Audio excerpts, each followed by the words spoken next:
Are you listening? Damn.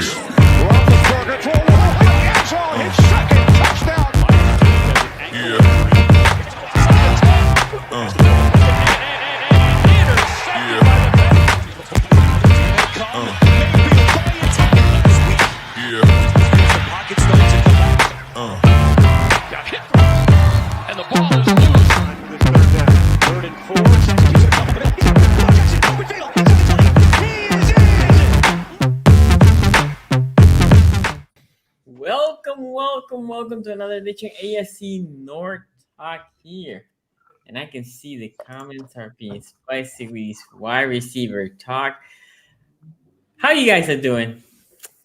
Doing well. Excited to talk wide receivers. Like I was saying before the show, this is when, Q and I have not fought all off season yet because the rankings just have not called for it.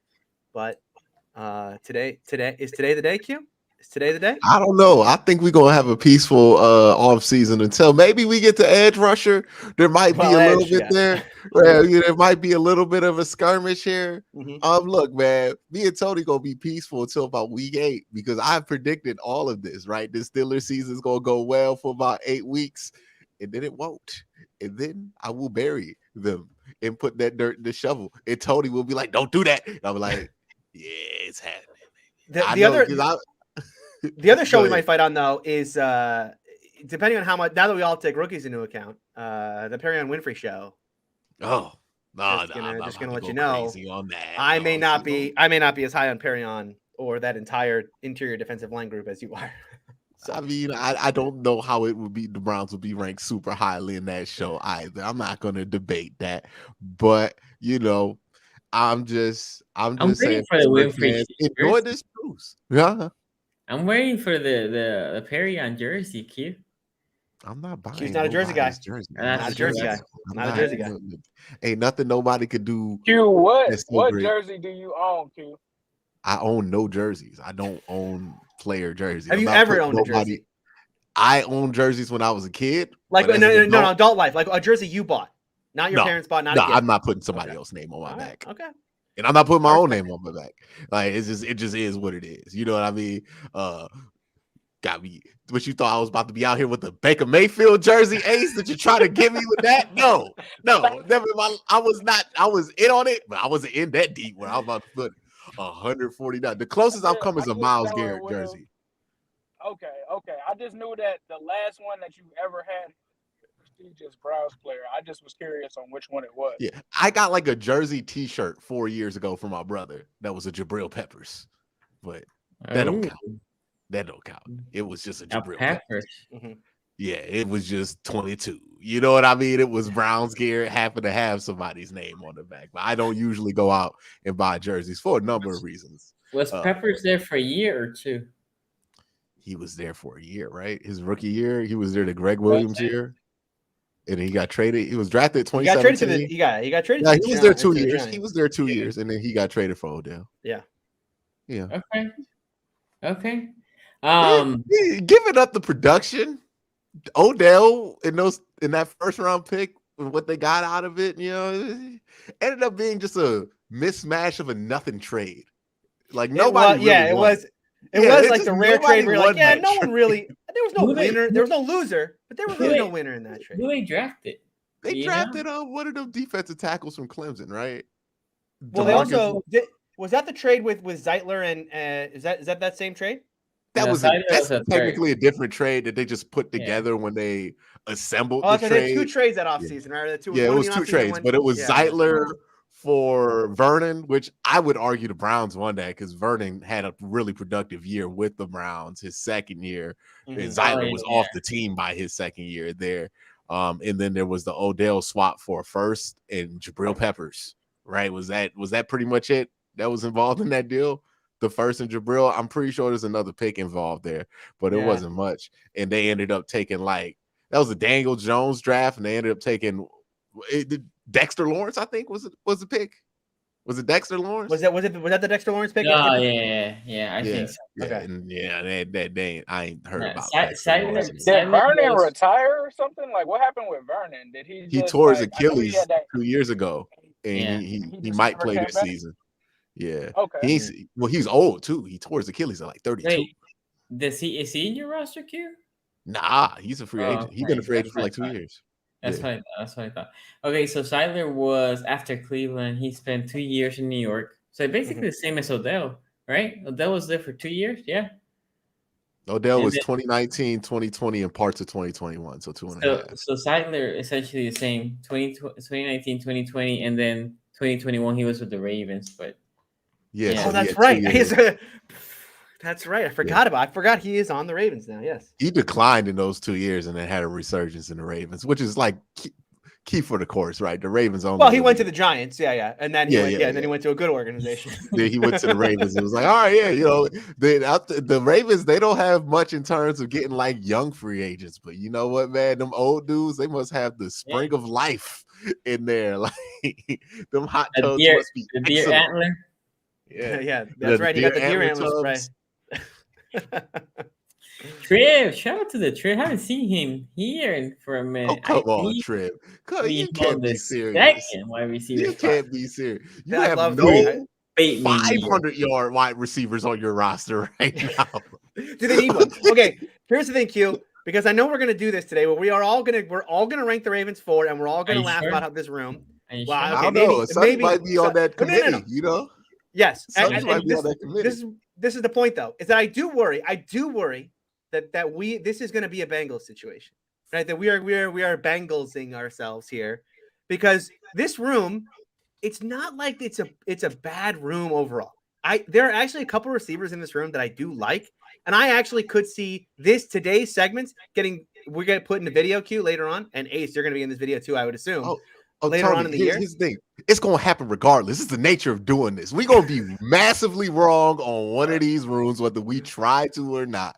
And all I can do is live in the presence, which is the present is right now, LOL Ravens. You know what I mean? Like, until otherwise, it's LOL Ravens wide receivers. You know what I mean? So we gonna get these Lamar cricket jokes in. We gonna get these Lamar out here playing rugby jokes in. You know what I mean? While we can, like, it just is what it is. You got to just take it, you know. Because what they gonna do? Ooh, wait till Duvernay breaks out. Okay, Doc. I don't think Duvernay's the one to break out, though. I don't think so either. Yeah. Wait till Prochet gets it. Here's the thing. Prochet either. Here's why I have confidence. Here's why I've got Bateman's gonna be good. I think Bateman's good. Good. But all these other dudes, I done seen this boat with Raven fans, man. How many of these mediocre wide receivers over the last 5 years, since we just been doing this show, have we heard they're gonna be good? You guys are sleeping on them. You know what I mean? Like, it's just been Willis Snead, a little bit of Hollywood Brown, and that's the decent wide receiver play we've had from the Ravens over the last 3 years. But is there somebody else I can add in there? No, but here's the thing. No. You have to respect Ravens fans in this way, right? They've got every year we say the same thing about the Ravens wide receiver core. And arguably, now maybe last year you couldn't say this, but it has gotten worse, right? Because they lost Willie Snead. They didn't exactly replace Willie Snead with anybody. They've now lost Marquise Brown. They didn't replace Marquise Brown with anybody. And yet the Ravens fans...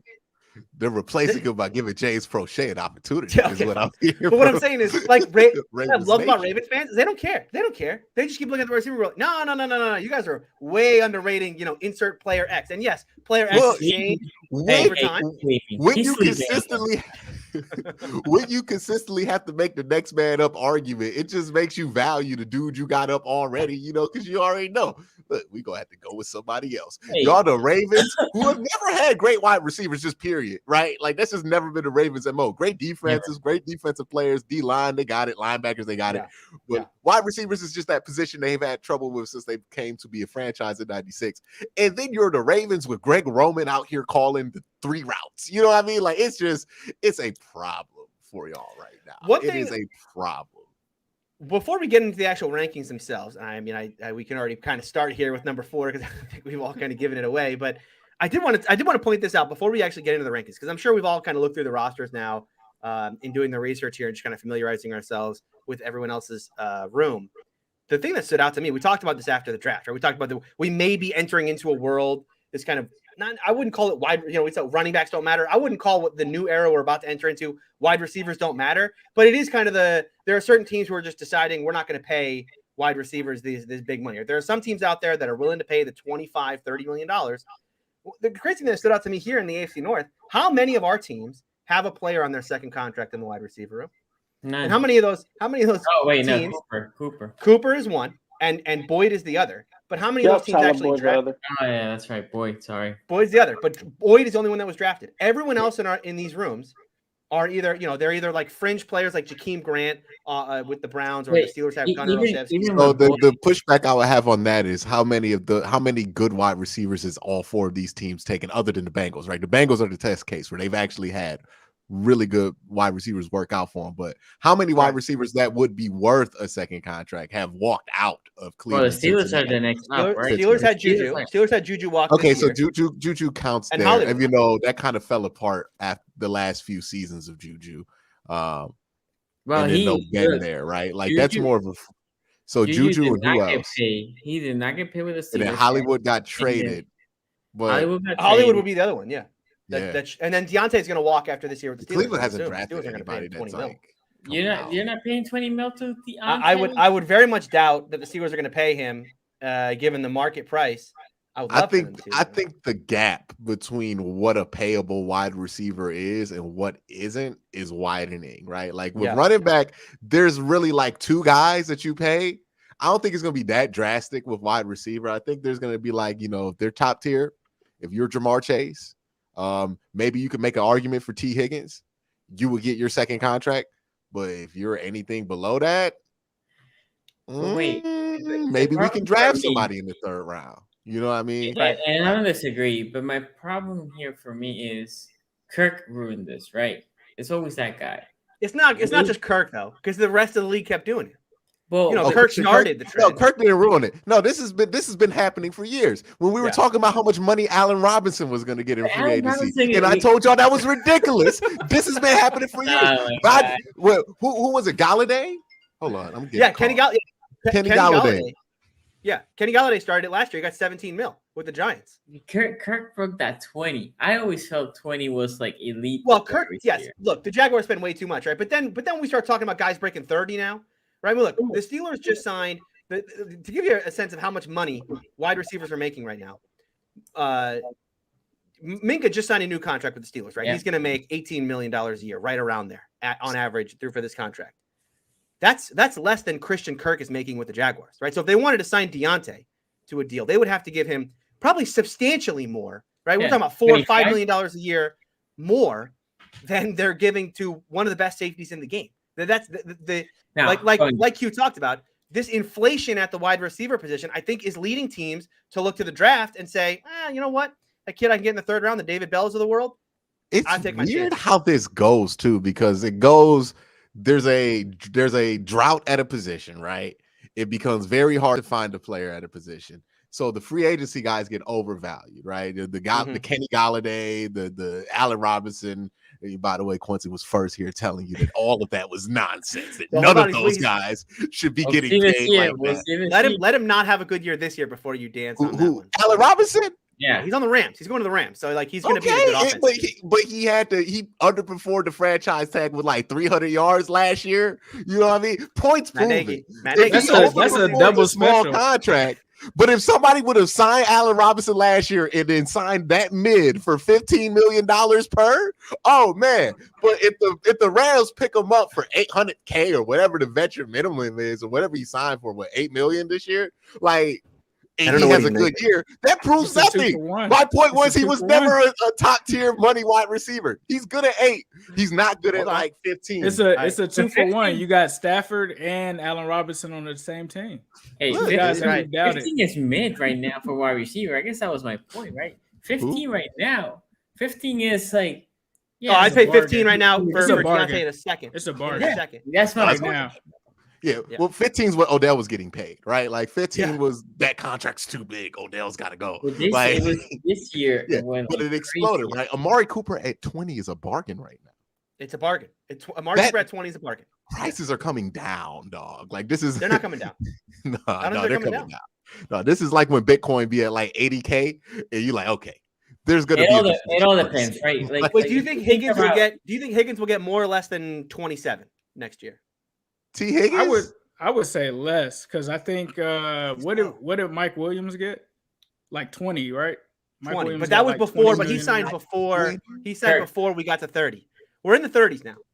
That was Okay. because with Hill Yeah. and Adams, they went to the 30s. Okay, They if touched T 20. Higgins is he at gets 25 $25 million, T Higgins Yeah. is playing for the Dolphins or somewhere else. Like he can't come back at 25. That's ridiculous. I They- like T Higgins. I think T Higgins is a really good wide receiver, despite what Bengal fans might think. He's definitely one of the top 30, like no doubt on that. You can make the argument for 20, but 25?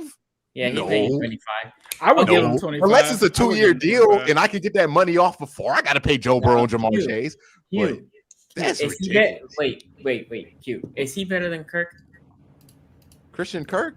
Yeah, he's better than Kirk, but is he going to have the leverage that Christian Kirk had? Like, just because one guy gets a bad contract does not mean that like Albert Hainsworth got the bad contract. Nobody else got paid the Albert Hainsworth contract after that contract came through. You know what I mean?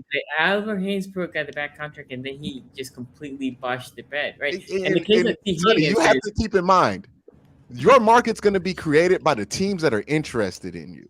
true. In Christian That's Kirk's true. case, he had a bunch of bad teams who are bad at this negotiating for him, right? It was like with the Cardinals, and then it was the Who signed him? It was the Jaguars that signed him, right? Jaguars got him. Okay, yeah, that explains it, right? When those two, like when the team that hired Cliff Kingsbury and the team that is the Jacksonville Jaguars, who are fresh off of hiring Urban Meyer, are out here trying to like bid with each other to get your services, that's going to balloon. That's how the market is created for a player.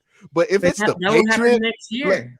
but let's Well, say T. Higgins' market, Well, let's he won't see. be on the open market though, Sonny. He Yeah, won't be on the. He'll be negotiating. T. against Higgins the right Bengals. now is bargaining with the Bengals, who aren't going to overpay, right? Or he can hit the open market. And let's say what teams are going to be interested. That determines your market. So if it's the Patriots and the Bengals, he's not getting 25 million. They're going to work that down to like 18 or something. Well, But wait, 18 or Q, 20. It just On the open depends market, on the he would get- guarantee because Huh? like if we go by averages, that's cool, but it really comes down to like the guarantees, right? Because everybody could have crazy like averages, but it's really not as much as it really appears to be. It's all based off of the guarantees. True. And look, And we're, Christian by the way, Kirk we might have been able to get that money, but like ain't no other GM in the world is gonna be like, well, Christian Kirk got this, so I guess this is what this Christian my Kirk point- got that. I guess contract. look, this is my point. If the Bengals are not willing to franchise him, right? Which I don't know if they may or may they not, probably right? will. Let's assume that he wants 25 and the Bengals say, you know what, test the market. It only takes the Giants being desperate, right? New York Giants, they're desperate for anything in that market, especially if the Jets are quasi more excited who- than them, right? They're Who are gonna the teams open that the really wallet. need wide receivers that didn't address it in the draft this year, though. The Giants didn't really address anything in the draft, right? if T. Higgins hits the open market, he might even be. So the he's highest gonna paid have receiver in the game. he might end up being the Yeah. highest paid. Yeah, yeah. He's If- Yeah, definitely- he's gonna be if- paid, definitely but I don't good. know if he breaks Christian Kirk just because. Oh I yeah, just he would think break that Christian contract Kirk. was- He's Yeah, better he'll than break him. Christian Kirk. Yeah. He's better He's than better him. than Christian Kirk, but I just think Christian Kirk got that contract off of incompetence. If I he don't goes know to if that free level of agency, incompetence he starts at reaches 25. out. Yeah. Now he may go to 30. Look. If T. Higgins doesn't hit the open market, remember the contracts that we saw get given out were the big ones, like the 30 millions. That was Tyreek Hill and Devontae Adams. They paid that money and gave away draft picks, right? So they That's they were in a crazy. competition. I like to- T. Higgins. I would like to pay you the most money ever, and I'd like to give away when- first round picks to do so. When you pay guys too, it's based off of future performance, like what you think they can be in the next 2 to 3 years, or where you think that they'll be at in year 4 or something like that after this extension. And I think T. Higgins you right would be now making the bet that you is think way T. higher. Higgins. So you'll be Oh, making yeah. the bet that you think T. Higgins is going to be as good as Tyreek Hill. Tyreek Hill, I think, is going to be on the downside because he's Well, no, almost about to hit no. 30. But he will be at some point as good as Tyreek Hill, right? Because that's what Tyreek Hill's getting paid. Like you Yeah, can but say it's he's not- going it to be on the doesn't always work downside. that way, Tyreek right? Hill I mean, wasn't paid on the downside. He got the So, on the assumption that he's still going to be Tyreek Hill, right? That's what did that's AJ the Brown contribution. get? Did AJ Brown get 25? I think AJ that Brown they would got probably, 25 and a $56 million fully guaranteed contract. I think you probably think that he's in that AJ Brown tier. Like I think Yeah, that's where it is. I I don't think know, but the guy even if that- you're the Giants, what's the point of signing a wide receiver that you have no quarterback? Mhm. I'm Yeah, just but, saying like, Giants. what are you as talking an about, in example, Philly? right? Huh? The Eagles just did that with AJ Brown. They don't have a quarterback. Yeah, I mean, it's they not like they don't. have like a Well, guarantee. I mean, at least you went to the playoffs with Jalen Hurts. Daniel Jones is a negative situation at quarterback. in the NFC East. Someone's got Okay, to make Q. it. Who's in the Wait, same wait. division? Who's in the Q. same division though, Tony? Daniel What? Dimes, and he Yeah, still yeah. ain't made the playoffs. So that's Dude. how bad they like. It's one thing when it's a They're in the mid 70s. quarterback like Jalen Hurts, but like But Q, what Daniel happens? Dimes, Okay, what you gonna do? Surround him with talent? Ain't gonna do nothing. but Like, let's assume that the Giants suck this year. Top 3 pick. You know they're getting one of the top quarterbacks. Who's the Yeah. receiver gonna pair with that? Oh, T. Higgins in the open market. We're gonna get the young quarterback. Boom. We have now the receiver, right? So if they're Wait, T. Higgins doesn't hit the open market next year though, because this is year 3. it's one more year year. 3. Oh, okay. He has one more. Yeah, He's a yeah, second he has round one pick, more and then year. he's gonna get franchise tag, right? Like that would be the play, right? You would franchise tag him at least. I think they're probably Or going to you try to work out extend one him. of those David Njoku extension where it's a 4-year deal, but it's really like a 2 with the option for 1. So it's like it's gonna be I'd be one of interested those to see what they do. situations. Yeah, they're gonna work out something to make sure that they can have, as long as Jamar Chase is on his rookie deal, they can keep T. Higgins, right? As long as Joe Burrow was the same year, right? So he has that 5th year. As long as those 2 players are on the rookie deal, you'll keep that core together. It's when Joe comes up is when that will have to be stressed a little bit. The guy that's the odd man out will be Tyler Boyd, because I think after this season he doesn't have much guarantees, so they could technically move on from Tyler Boyd next year and clear out like $10 million in cap space based off of that. So if there is someone that would be the odd man out, it would probably be Tyler Boyd for them to pay T. Higgins if T. Higgins' number ballooned up, because they're going to try to play Joe. They're going to try to pay Joe next season, this offseason, essentially. When we're in the offseason, but you guys know what I mean. Yeah, the next After this offseason season, coming, they're going to They try gonna to pay give him? Joey B that money. Oh, yeah, for sure. They No, never had a I'm problem doing not trolling you, Ace. They gonna pay him before trading camp starts. that. Or is this thing gonna drag out? You know? Oh, you talking about tag? Is he going to show up to I don't- OTAs or only minicamp? No, Are they it going to was make a big funny. deal about how he came to a mandatory practice? I've been following this. They were like, yeah, this put all the speculation to doubt. I'm like, you know what put the speculation to doubt? A new contract. That's what would put all the speculation to doubt. I think Lamar. Yeah, No, he's probably gonna stay. he'll stay, but he won't sign this year. He's going to wait. No, he's gonna. Do you If guys he stop? plays out this year without a deal, he stated he's not waiting for that. By the way, like in a press conference, they asked him. He was like, "No, I want to get a deal done." So he's not trying to like sit this out. If he plays don't without think a so? deal this year, he is gone. Like not next I'm year. not. See, I'm in a convincing couple of myself the years, other way now. He is gone. Unless he wins the Super Bowl and the Ravens give him a stake in the franchise, that is a clear-cut sign of dude's gone. If he plays, knowing his play style, if he plays that year with no security, like, nah, he wants to go, because I highly doubt the Ravens don't want to give him the money. Right? This can't be they about want the to give him money money at that point, right? Like, they would give him the money. So if he's gonna bet on himself, what's he betting on himself for? To be a free agent. That's the only reason he would do that. But that would be 2 years from now, by the way. It's not going to happen the year after. They're not just going to let him walk unless he like says he's sitting out. Then they would trade him.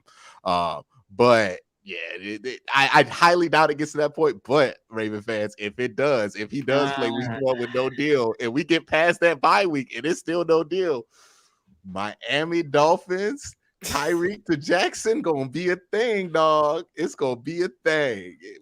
The only thing is that they could franchise him, but they'll franchise him 1 year. But him. if he says, I don't want to play here no more, then you would try to franchise him and trade him? Yeah, you probably try to move on. Yeah, I think if he gives a to, request, you'd have to just be like, forget it. Yeah, because you're gonna be a franchise hell with him, knowing that Lamar handles these things differently than other quarterbacks. I don't think it's a hard stretch to believe that he would just sit out a year, like if he felt like it. So you see, I don't know where you're getting this vibe at all. He talked, he was like, yeah, we have been talking about it. I think with him already being a lightning rod, that would just throw gasoline on the fire. That's what I'm saying. They're gonna be mad at Lamar anyways. It doesn't matter if he stays at home for a whole year. Like, what does it matter? Like, people are gonna be critical of him no matter where he plays, what he does, because he's Lamar Jackson, right? Like, so see, I read his press conference as him saying, like, I want to be here, but I'm going to bet on myself that I'm about to have this. Everyone thinks I'm going to have a monster year, and I do too. And after I have this monster year, and I have the Ravens, the question to me is, why would he have to bet on himself? The money should be there regardless. What is there to bet on? You know what I mean? He wants betting on yourself is something a player like Baker Mayfield has to do to get money. Why would Lamar Jackson have to bet on Lamar him? Jackson shouldn't have to do That's that. the point I'm trying to make here. So that's why I'm Okay. like, the betting on yourself angle doesn't make sense to me. Just because let me Lamar say this wants quick. $45 million a year. If Lamar wants $50 million a year, before last year started, we made the determination that should probably happen, right? Because he's that good of a quarterback. So why is it now he has to play a whole year to prove it? Yeah, That's he doesn't have to ridiculous. prove himself. He's Like, a top no, 5 no, quarterback. We didn't do this with He's Josh Allen. You know what I mean? He's a Josh Allen has no unanimous MVP. MVP. Okay, Yeah, He's a let me unanimous pull up. MVP. Why would he have to prove that? That don't He's make a- any sense to me. Unanimous MVP, top 5 quarterback, has given the Ravens that crazy winning record percentage. Let since me he's been know. the starter. Let me know what I can talk. Let me know what I can talk. Go ahead. I'm just saying there's nothing Lamar Jackson has to prove. I'm gonna say this right now, Ace. This is a question for you because your quarterback is about to get paid this year, next year, whatever. If Joe Burrow says right now, I'll take $100 million per year, will you pay that? Yeah, you got to do whatever you can. I mean, when No, Pat you Mahomes, No, when you Pat won't. Mahomes, Hypothetical though. So if it was, $100 million, so if it was a 10-year contract and he was like, give me whatever crazy amount now, 100 million yes, per year. yes, No, I no, would. no. Okay. basically what Well, Ace is saying is 100 million per year, no. But if it was But is something that Lamar reset asking the for market, $100 million per year? No. And let me finish my train of thought here. go Is ahead. Lamar could be asking. Lamar might be wanting 55, right? For all I know, he might be wanting He should 55, be able right? to get it. No, well, the market right now, the highest paid quarterback is Aaron Rodgers and Mahomes. It's at Deshaun 50. and Aaron. It's Deshaun. He's No, better no. than Deshaun Watson. Deshaun If he wants is that money, 40. he should be able to get it. Deshaun is 43 or 45, right? Per Deshaun's year. going to be at 52 next year. Cap Oh, hit. but Okay, average per year, 30 46. guaranteed. So you're right. I'm just talking about 46. average. Average per Okay, year. okay, Okay, 46. but the guarantees. But what he's got the looking guarantees. We Yeah, got to Okay, look at the okay. guarantees. Let's assume that let's assume the Ravens right now are offering Lamar Jackson 47 for 5 years, fully guaranteed, right? Let's just assume that. That is a contract that I think is perfect for Lamar, worth it, right? He puts him there, especially if it is fully guaranteed. But let's say Lamar wants 55 for the next 6 years. fair price for you. Fully reset the guaranteed. market for a Do guy it. like The Lamar market Jackson. is going to change. The market That's always what- changes. Hold on, sorry, That- here's the point I'm making. Here's the point I'm making. If the NFL has determined that Deshaun Watson, coming off of all of this, is still a good enough quarterback that when you give him a new deal, you have to reset the market for him. I'm gonna Lamar tell you. Jackson, you have to reset the market. There's no, we're going to pay you the second mostly. No, The that's only not how thing that you I'm can gonna play tell this you thing. about You gotta Deshaun reset Watson is the same thing that you said about Christian Kirk. A goofy franchise came and overpaid for a receiver, and this bullshit. That's exactly what the Browns did with Watson, right? They said they have all this BS around him. You know what? We're desperate because we're the Browns. We haven't won. Let's just give him the money, right? That All doesn't I'm change the saying- fact that Lamar is going to command more money. Yeah, well, have I said that we're gonna pay him less? All I'm You saying said is 45. no. I said if the average for Watson's 43, and right now the Ravens are offering him 47, 2 more years, 47 average, 2 more years than Watson got fully guaranteed. But Lamar wants 55 or 60, right? The Ravens have to say, wait, I might not have the money to give him So- 60 years. So back to the original point. You think Lamar, because what the point was Tony was making was he has to play this year to bet on himself to get the deal that he wants, right? From the Ravens. To get the reset the market deal. Yeah. Yeah. My argument is he's already reset the market level quarterback. You can't, I don't know what the argument is against that. And if he's reset the market level quarterback, whatever the market is, you're going to have to reset it with him. So I just don't understand why him playing a year without a full long-term deal, betting on himself, would make any sense for him unless the Ravens weren't willing to reset the market for him. That's the point I'm making. It all depends, Because right? Because that doesn't make any sense to me. If he has Can to I say play out one a thing? whole year Can I say one to thing? reset the market because he's Can I- already reset the market worthy. Go ahead, Ace. Yeah, no problem. So, Sonny, with the Ravens, this isn't the first time they've done that with quarterbacks. Because I just start to think back to like teams in our division that have had to play had to pay quarterbacks multiple long-term contracts. The Ravens generally have only had to do that in recent history with Joe Flacco, right? They did the same thing with that. But for me, in this situation, you should have learned in the Joe Flacco situation, the best thing for you guys to do is to pay him that contract ahead of time, because when the market resets, by the time it's like 2 or 3 years from now, that contract is going to be like a bargain for someone like him. We did it with Carson Palmer, where we signed a 10-year deal with him. We did it with Andy Dalton, where we gave him $100 million, and I wanted to have a stroke, but none of it had big guarantees. And so it ended up being a bargain deal by like the 5th year. But that's what you guys have to do. When you have a quarterback like Lamar Jackson, if it is a situation where you're like, you're going to sign this 10-year deal, 5-year deal, get that number now, because in 4 or 5 years, it's going to be even more expensive. Or when he takes you guys to the Super Bowl, it's going to be way more than if you guys were to pay him right now. He might ask for $70 million after a Super Bowl, like Joe Flacco did. And then it's not even making sense for you guys to pay him that dollar amount. The best option is to always pay them ahead of time instead of waiting. If you guys would have paid him before Deshaun Watson signed his deal, you're not in this situation. And that's why I was so mad with the Ravens, because it's like you had the Josh Allen contract, you had the Mahomes contract. Usually when people do these things, they go by who was in their draft class. When they get their new contract, they're like, oh, we can look at the Josh Allen contract and set whatever the number is. That's all you guys had to do. But because you guys are waiting, the number is just going to keep coming up. Because when Kyler Murray signs, he's probably going to reset the market. And then there's going to be somebody else like, oh, Kyler Murray shouldn't be getting more than Aaron Rodgers. Let me get 3 or 4 more million a year other than him. It's just going to keep going up. So the longer that you guys stall and wait, the more money it's costing you. And you're trying to save money, but by delaying it, that's not the right way to save the money. And if you guys lose Lamar Jackson because of this, and if you're going to franchise him, you're guaranteeing that money anyway. So why not get a way lower cap number by extending him now before the price just gets out of control? That's the part of it that doesn't make sense. Okay, before I go, Tony, go ahead. Yeah, no, I just wanted to say, like, again, this whole idea that Lamar's definitely going to reset the market, or he deserves to reset the market today.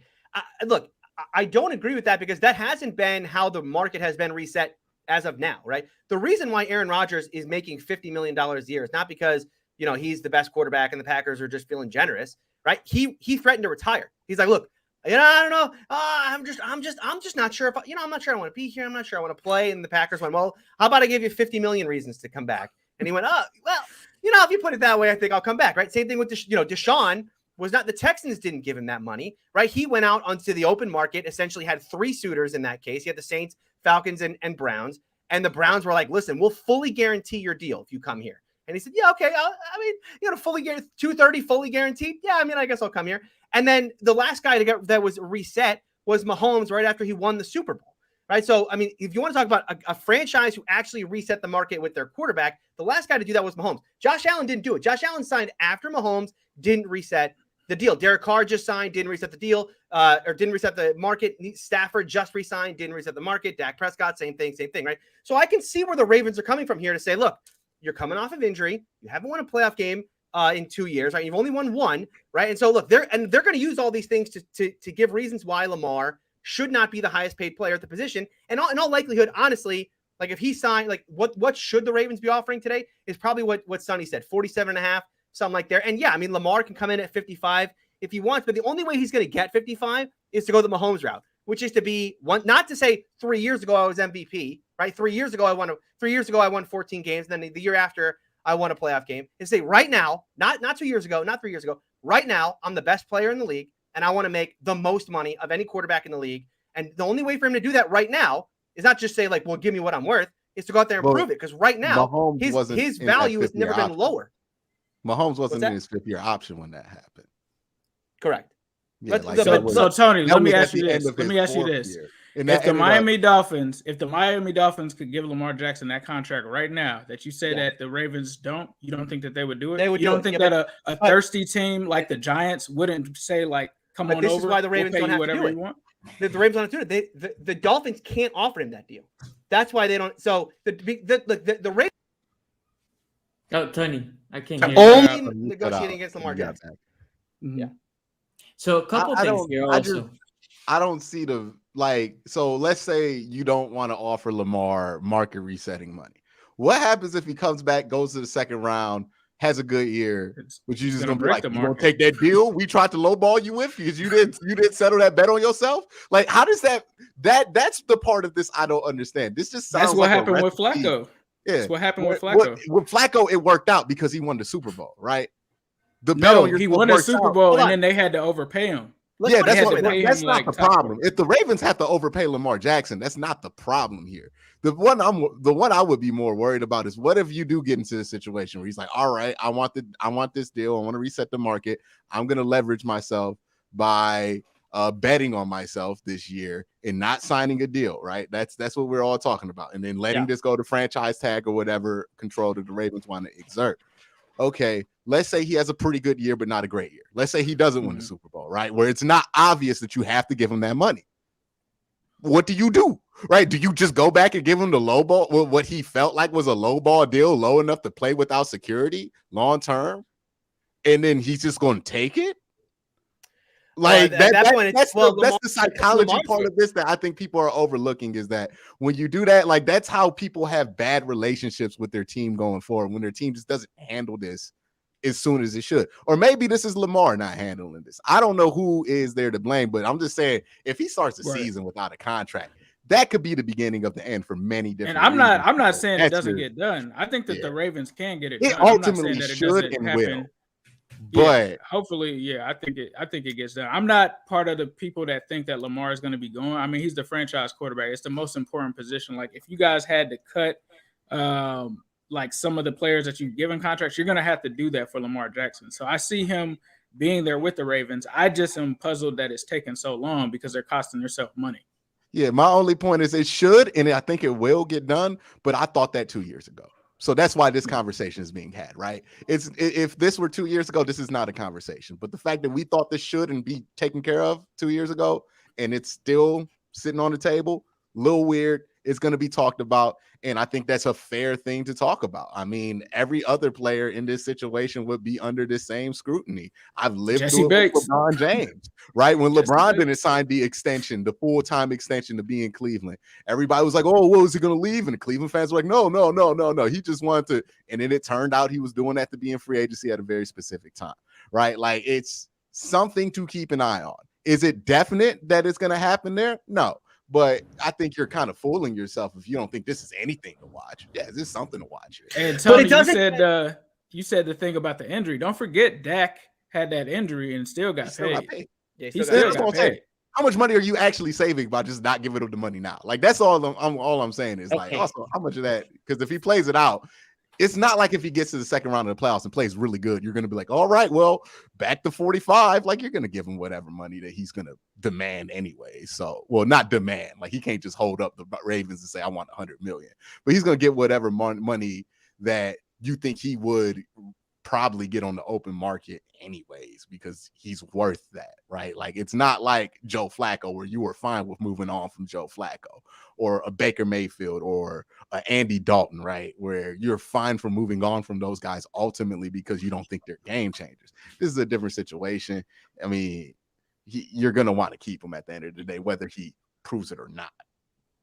You can go ahead and say something, Sonny. Go ahead, man. No. Tony wanted to say something. Well, it was a slight derail, but I mean, like, we go to this whole thing of like, well, why do you have to bet on yourself? Look, Josh Allen took a deal last year for less than Patrick Mahomes. That was before last season. If he had bet on himself, imagine if Josh Allen was going into this season needing a contract. If he said, no, I don't want that 43 that you guys offered me. I want more. And he did. He said that. And then he came back this year, right? This is the same thing Lamar is doing. This idea that like, well, why won't the Ravens just give him whatever he wants? I mean, again, we don't know what the number is that Lamar wants, and Lamar might not have a number. Again, Lamar, what we've heard, the only thing I've heard from this is that Lamar right now is not wanting to talk about his contract because, again, he's like, look, I don't want to talk. I don't have the points that I want to make for why I should make the money I should make. I can't make because I haven't had the year I'm about to have. You know what I mean? So, look, I don't know if he's thinking about it like that. I don't know if that's how an athlete thinks about themselves. Is I haven't earned it yet. Like, no. But I mean, it's no. It's not that he hasn't earned it. It's that look. At the end of the day, what makes two sides to come together? It's the pressure of like, well, if we don't get this done, we're going to enter into unprecedented territory here. The Ravens are certainly going to feel that the closer we get to training camp, and I'm sure they didn't see that last season. Like you didn't have enough of seeing games without Lamar Jackson last season. It's not unprecedented. I'm saying it's about to enter unprecedented territory as we get into closer to training camp. Yeah, like And then if we get into franchise tag situation, that's going to be real weird for Baltimore, no doubt. That's going to be weird, but yeah, it is what it is. Well, I think it gets done. I think it gets done. I personally think it gets done. We've just been saying that for a while. That's it. Okay, last thing I'm going to say about this is, for all indications of what I'm hearing, Lamar wanted to wait to not get a deal last year because he wanted to see how the market will go up with quarterbacks. Watson was an anomaly. Nobody expected Watson to get paid, right? Or at least pay that much. But there was a couple of the quarterbacks that were going to get extended this year, right? And he wanted to see, I mean, this is what I hear from Divine. He wanted to see what are those, because whatever those quarterbacks were, he wanted to ask for more, right? That was like last year. Ace was asking, why would the Ravens didn't? Because for all intents and purposes, for what I hear, and the difference from what the Cardinals and Kyle Murray has, right? Cardinals and Kyle Murray, there's animosity there. You can see it with all the BS that has come out. With Lamar and the Ravens, there's no animosity. There's none. I mean, you can see the vibe. Does he like Greg Roman's system? Well, he hasn't come against it. I think if Lamar would have told Harbaugh, I cannot play in this system, Greg Roman would have been gone. I'm Are we sure about pretty that? confident. Yeah, I'm pretty confident on that. The receivers might not like I feel it. like if everybody who's been his friend in this offense has complained about the offense, and nothing's been done about the offense. Didn't he say some cryptic stuff like when it was struggling at one point? Didn't he make some comments like kind of critiquing the offense a little bit? No, Hollywood did that. Hollywood did. I remember Hollywood recently did, but You don't think they ever talked about Hollywood did it during the Hollywood season. did during the season. Yes. Okay. Oh wow. Lamar, I can't remember doing it during the season. Was that the Soldier one? Was it when he went Soldier Boy Yeah. Brown during the season? Yeah. That was hilarious. Yeah, I mean, it all depends how you look, because you can argue that Hollywood was his best friend, but his best friend on the field is Mark Andrews. Mark Andrews gets enough love for the target. Anyway, going back to the contract, I think this offseason, maybe he has more motivation because now he sees everybody got paid and whatever. Now, the question for me is, the monkey wrench into all this is Watson, right? Because before that, we were talking about, 47, 48, 43, 44, but nobody was talking fully guaranteed. That is an extra pressure that was not there. And I don't think nobody was anticipating a quarterback getting an average of 44 fully guaranteed for 4 or 5 years, right?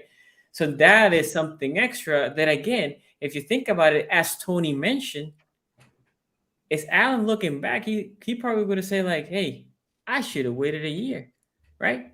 Look, Ace is saying right now, Burrow might get done this offseason. What if the Bengals have all the motivation, everything, and Burrow's like, you know what? I want to wait until Herbert gets done. Because whatever Herbert gets done, I want more than him, for sure. And if he's going to break Deshaun Watson, if he's going to break Lamar Jackson, I want more than Herbert. But that's not the Bengals saying, well, we don't want to sign you. That might be just saying, Joe. Who's Lamar waiting on? No, I'm just saying last year. Yeah, that's it's about last year, from last year. I know what you're saying. I know what you're saying, but like you're saying, like, who's the quarterback that Lamar's waiting to get the deal to see if he can match it? Not this offseason. I'm saying why the years before. For next year, who's going to come up? No, Q. I'm saying this offseason. Now, if you're saying like he might be waiting for a deal. I said he's saying a year ago he was waiting for a deal. A year ago, he was waiting for deals. This year okay, so if he was waiting for a deal like a Watson deal to pop up, right? So make sure he gets that money. Why does it sound like they're not even talking about it?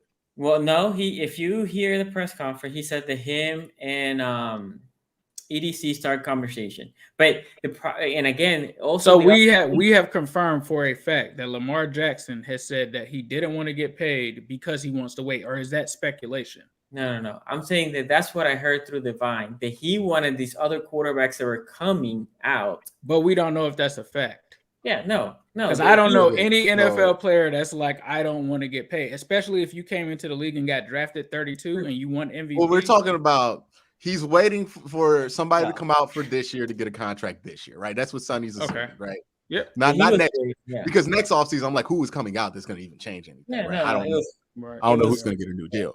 But what might be stopping it now is the fully guaranteed Watson deal, like Sonny said. Yeah. I mean, that if the fully guaranteed Watson deal came out, that's kind of what the monkey wrench you were waiting for if you're Lamar Jackson to get the most leverage you can. That deal's been out since March. Why hasn't something been done? If that was the case, not leverage.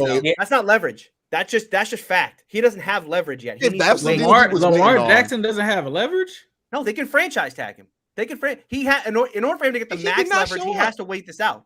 Yeah, he has to wait it out because he has to threaten to sit. If he really wants the fully guaranteed, he has to threaten to sit. And he'll play this year no matter what.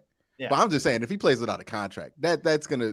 There might not be tension right now, but playing without an extension in your 5th-year option, there's not been many franchise quarterbacks that ever did that. You know what I mean? Like seriously though, who are the quarterbacks that are franchise level that have ever played on their 5th-year option? Kirk Cousins is the only one. And exactly what happened with Kirk Cousins? Yeah. That whole situation got ruined with him in Washington, right? So I'm just saying, if he plays under that 5th-year option, things might be cool now, but that changes things fast because, I mean, if you go do Lamar similarly to how a team did Kirk Cousins, it's not going to sit well. No, well, I agree. There's something. The only point, unless the biggest change in here, because we don't really know Lamar's plan in here, right? Lamar's pretty guarded.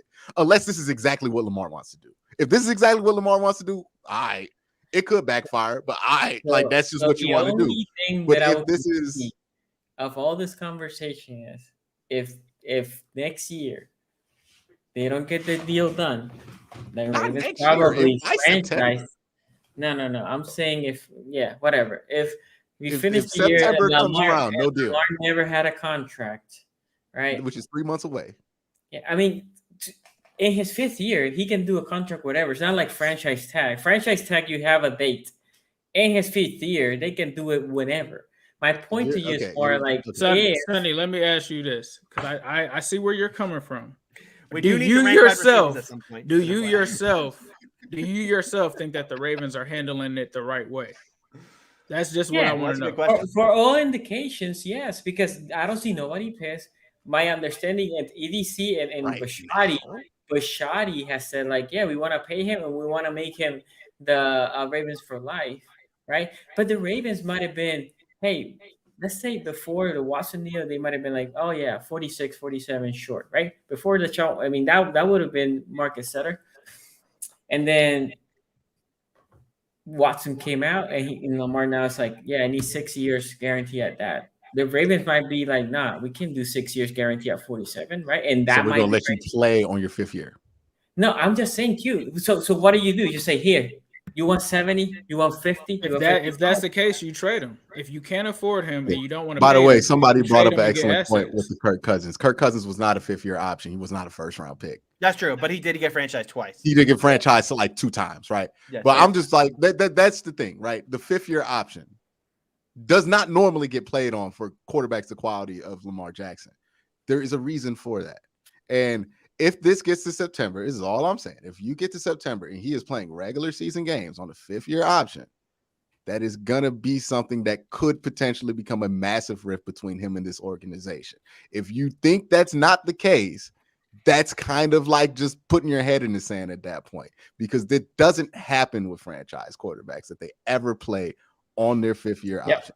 That's reserved for quarterbacks who people are unsure of, not Lamar Jackson. And it's not that we're hoping that this happens to you guys, Sonny, or anything like that. And we want you guys to have like the only thing is, we're just warning you that could happen just based off of situations that we've seen.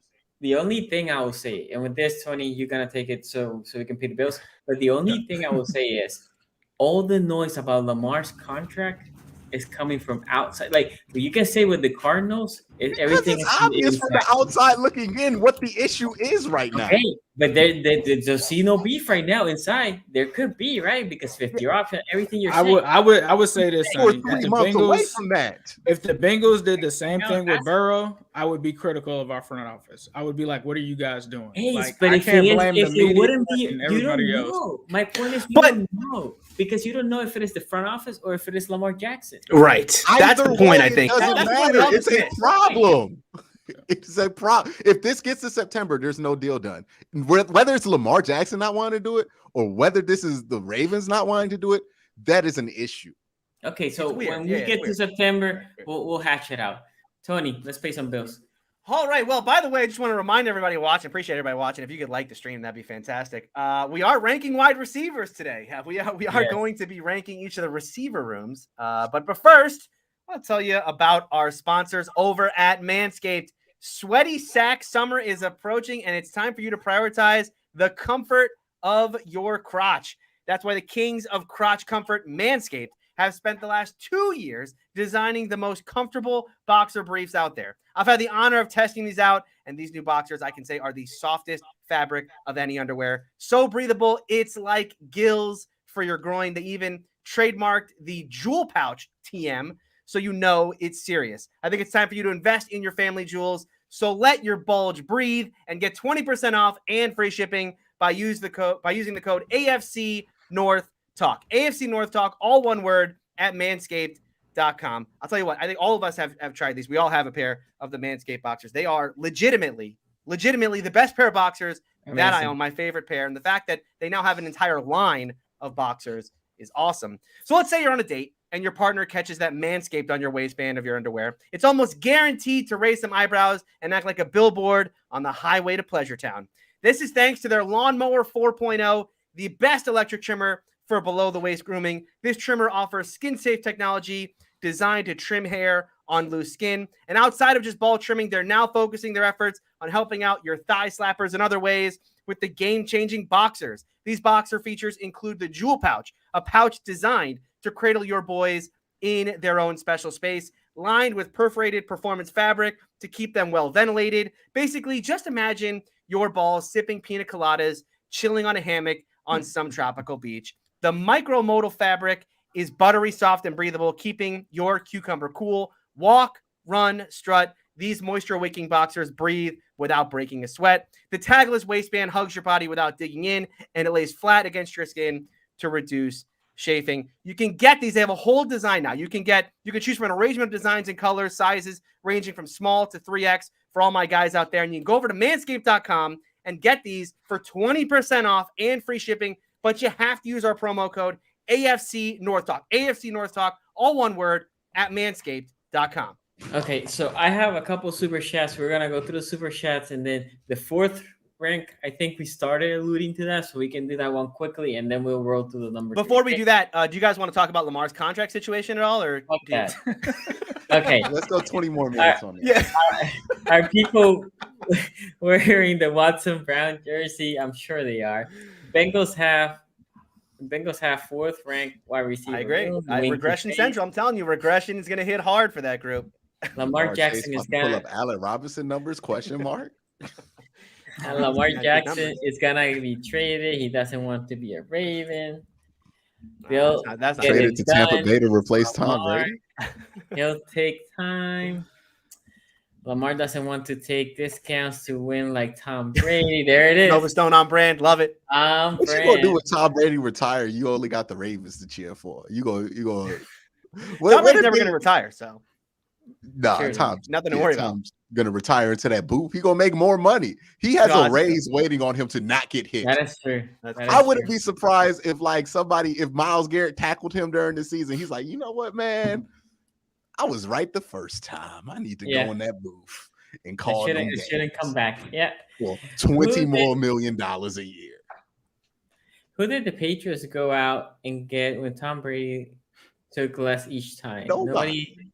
They It's use the most it to overrated keep thing of their all time. control over Tom Brady. Lamar has earned the max like Tom Brady.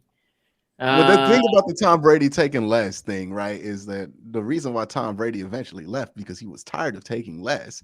and them not doing anything with it. That was one of the issues that he had with the Patriots, right? And Bill Belichick that led to the divorce of it. So whenever somebody keeps bringing up, oh, well, you got to take less to win like Tom Brady, bring up the fact that they never did nothing with that money. Hey, you And gotta win Tom Super Brady could have Bowls. gotten that $18 million and still won them Super Bowls because he's Tom Brady, dog. Not because he had these great rosters. He's one of the greatest to ever touch a football. That's why he's won 7 championships. I have a conspiracy theory. Look, Tom Brady was getting paid max, but under the table because it's the Patriots. And they were a cheater organization. We know that. That's on record. They've been subpoenaed so many times, though. Like, that would have came out. Like, as many times as the Patriots been under investigation. I don't know. When you destroy your phone, it's pretty hard to, I mean, they're to get payments on the phone. They're not cash apping him the rest of that contract. It's all in Venmo. Yeah, it's all in Venmo. Very secure. Lamar Jackson deserves less than Allen as he is a worse quarterback. I've never seen a Raven fan hate on Lamar Jackson as much as he does. And that's crazy. Noah Stone? Yeah, I don't know. I remember this. This was after the Steeler game. That's right. He did say this. Lamar called out Giro 2 years ago with the repeated play calling, said defensive at times, defense at times know what they're about to do. He might have. If he did 2 years ago, he hasn't brought it up again because he can't really bring it up though. To be fair, like Lamar Jackson's not the person who can complain about the offense because that's like when you talk about problems. Like if he does that, then oh my god, that becomes a whole thing, right? He can't. He's not at liberty to do that. He's not the guy who can't. But if everybody else involved in that passing offense in the wide receiver room is complaining, you know what I mean? Like it tells you that if anything, it's not super hunky dory there as far as the passing game goes. Right, there are some issues and some friction there. Like you can't ignore that. You know, I know Lamar hasn't said anything, but I mean, let's read some context clues into that situation. Like there's some unhappiness when it comes to that, and it's not just the wide receivers. Yeah. Okay. Anime here says Baker saying he won't play in Texas now. He's in the final NFL season with. He's in his final NFL season with his mouth. Like his mouth is going to run him out of the NFL entirely. I Googled this. I don't know where this came from. Y'all know I'm not a defender of Baker Mayfield at this point. I don't know what he's talking about. I don't know where that quote was. I think that's made up. I don't think Baker said anything about not wanting to play in Texas. Leave that man alone. He already got a job, y'all. T. Higgins a badass and only getting more badass with each season. And then Soul Train here says Lamar in a mid-round pick for Kyler and D-Hop, Sonny. And I would say hell to the no. Okay, with that. Well, you going to trade Lamar and a mid-round pick? For D-Hop and that's what he's saying. Yeah, that's what he's saying. I mean, the mid-round pick. It's a 4th-round pick is really going to. That's the deal breaker there. You're trading with the principle of that is insulting. That's disrespectful. The principle is like, okay, I got you. You want me to throw in a pick to take Kyler Murray? Get out of here. How about a pick swap? Hopkins at this point is like 31. Like, how am I getting better? And you want to afford? Get out of here. Yeah. Like that's one of those you don't even answer the phone after that. Like, are you joking? You prank calling me. Okay, so one first round. This is a receiver show, right? Even though we're an hour, we're gonna talk about receivers now. I promise. So let's start with that. I'm gonna go with one fourth of this podcast's namesake is the AFC North talk. 1/4 of the division is giving us nothing to talk about when it comes to wide receivers. So we had to get our Ravens talk in somewhere else. You know what I mean? Okay, so I'm gonna go with number 4, and if you agree, let's just agree and let's move to 3 because I think from 3 and 2. At 4th is the Ravens, right? I actually like all these young guys. I love Bateman. Y'all know I love Bateman from last year. I was excited when they drafted Duvernay 3 years ago. Having been happy with his production. I like Prochet a lot too. I actually, the reason why I like Prochet is because he brings toughness to the receiving core, even though he's not the biggest receiver. But I love that from a receiver, right? I love my ankle Boldens. T.J. Houston when he was here. Hated him when he was a Bengal. Mason and Steve Smith. Like that type of receiver is my favorite receiver. Heinz Ward, even though I hated the MFR as well. So Prochet has some traits of that in his play, so I'm hoping he can develop to be some sort of that guy. Bateman is the most complete receiver that we have. But yeah, right now 4th is the place for the Ravens because Bateman had a little over 500 yards last year in 12 games, and after that, the rest of this receiving room has nothing to show for, right? Yeah. So obviously you had to put them on 4th. I think they have talent. Tyler Wallace, also a guy that last year was drafted 4th. To be perfectly honest, anybody after the 3rd round, I don't think in the rookie year, they don't impact anything, right? It will be shocking for me when a 4th rounder it contributes. That's like a bonus in the first year. So we'll see. They're gonna have targets and opportunities. They have like 10 undrafted guys, and one of them will make the team. They're all like 6'4" or above. They're all tall guys. We'll see when the preseason comes. At this point, it's all potential with the Ravens, which potential will give you, in my book, a 4th slot. Yeah. Any disagreements? Well, I wouldn't say the Ravens are the only team with all potential. Well, yeah, I mean, I guess they're the only team with all potential. But the next 2 teams we're going to talk about are also a lot of potential, and then like some guys. But they have some proven, right? They have some guys, Bateman proved it enough that you're like, okay, this looks like it might be good next year, but not to say, oh, he already proved that he can be a good receiver. See, my thing with I have the Ravens 4 as well. My thing with the room, and I've said this before, and it sounds like it's a diss on the room, right? Where it's like it's almost by design that their room is like this, because every year we talk about it's always 4th on this list. I guess it's unfair to say it's by design because certainly, if Devontae Adams said, "I don't want to play with Vegas, I want to be a Baltimore Raven," right? So you find a way to trade me to Baltimore. I don't think Baltimore would have said, "No, we want to have a bad wide receiver room, so we're good actually." I don't think they would have done that, but they have always had a room where it's like it's the ugly baby, right? They're the ugly baby room where it's like, look, their mom really loves them. The Baltimore fans really love this room. They always do. I respect them for that. But everyone else looks at that baby and goes, "That's an ugly baby." Here's my thing with Rashad Bateman. What are they expecting out of this kid? I mean, they put all their faith in one guy. And I like Rashad Bateman. You go back to our talk about last year. We all like Bateman. But this is a team. Go back to 2019. What did they have? Right, they had 2 receivers and Mark Andrews. Right, there was one in Hollywood Brown who was kind of he was their big play deep threat guy, and they had Willie Snead who was short-handed. When you need, it's like when you need a bucket. We just watch NBA Finals. When you need a bucket, who are you going to? Like on 3rd down, you would just go to Willie Snead because he's the guy. Is that all going to be Bateman this year? I mean, is Bateman going to be like their deep threat and their underneath guy and everything to this room? Because man, look, they need someone else in this room to pop, whether it's Duvernay, whether it's Prochet, whether it's Tylan Wallace, whether it's like Sonny said, some random guy none of us have ever heard of. They're going to need someone to pop there. I do wonder though, what do Ravens fans expect? Like, what would be a good season for Bateman? I looked at the top wide receiver numbers on the Ravens for the last 3 years. Last year, Hollywood had over 1,000 yards. The year before that, Hollywood was the leading receiver. He had 760. The year before that, this is at Lamar's MVP year. Top wide receiver on the team, Hollywood Brown, 584. Right, so if Bateman this year goes for, let's say, like 950 or just like right around 1,000, is that a good year for Bateman? Because it does sound like they're putting a ton on Bateman's shoulders. Do you remember their last 1,000-yard receiver, Tony? Well, I think you would get a kick out of it. Outside of Marquise Brown, do you know who it was before that? You should know this guy. You should know this guy. Torrey Smith? It was Mike Wallace. It was Mike Wallace, of course. I forget Mike Wallace. I forgot he played for the Ravens. Yeah. He played good for us. Yep. The veterans at the end of their career usually do. You know what I mean? Yeah. Sorry, I didn't mean to interrupt you. I thought that's the path that you were on to bring in some kind of Steelers tie to it. No. I like Bateman, but I wonder for a guy who's in his second year, who played last year, who didn't play training camp and everything with Lamar because he was hurt, right? So and didn't really get a lot of time with Lamar. Remember, Bateman. When Bateman played, it was week 6 when he first started. And then Lamar left like week 13 or something. So only got like 7 weeks with Lamar. In that time, he was only playing like 60% of the snaps for my research on PFR. So yeah, it's like, look, you got a room full of guys who are all unproven. And the one guy who's proven wasn't exactly like as a rookie, wasn't exactly a sensation, didn't have a ton of time with Lamar. That's my worry for this room is I think it can be a good room.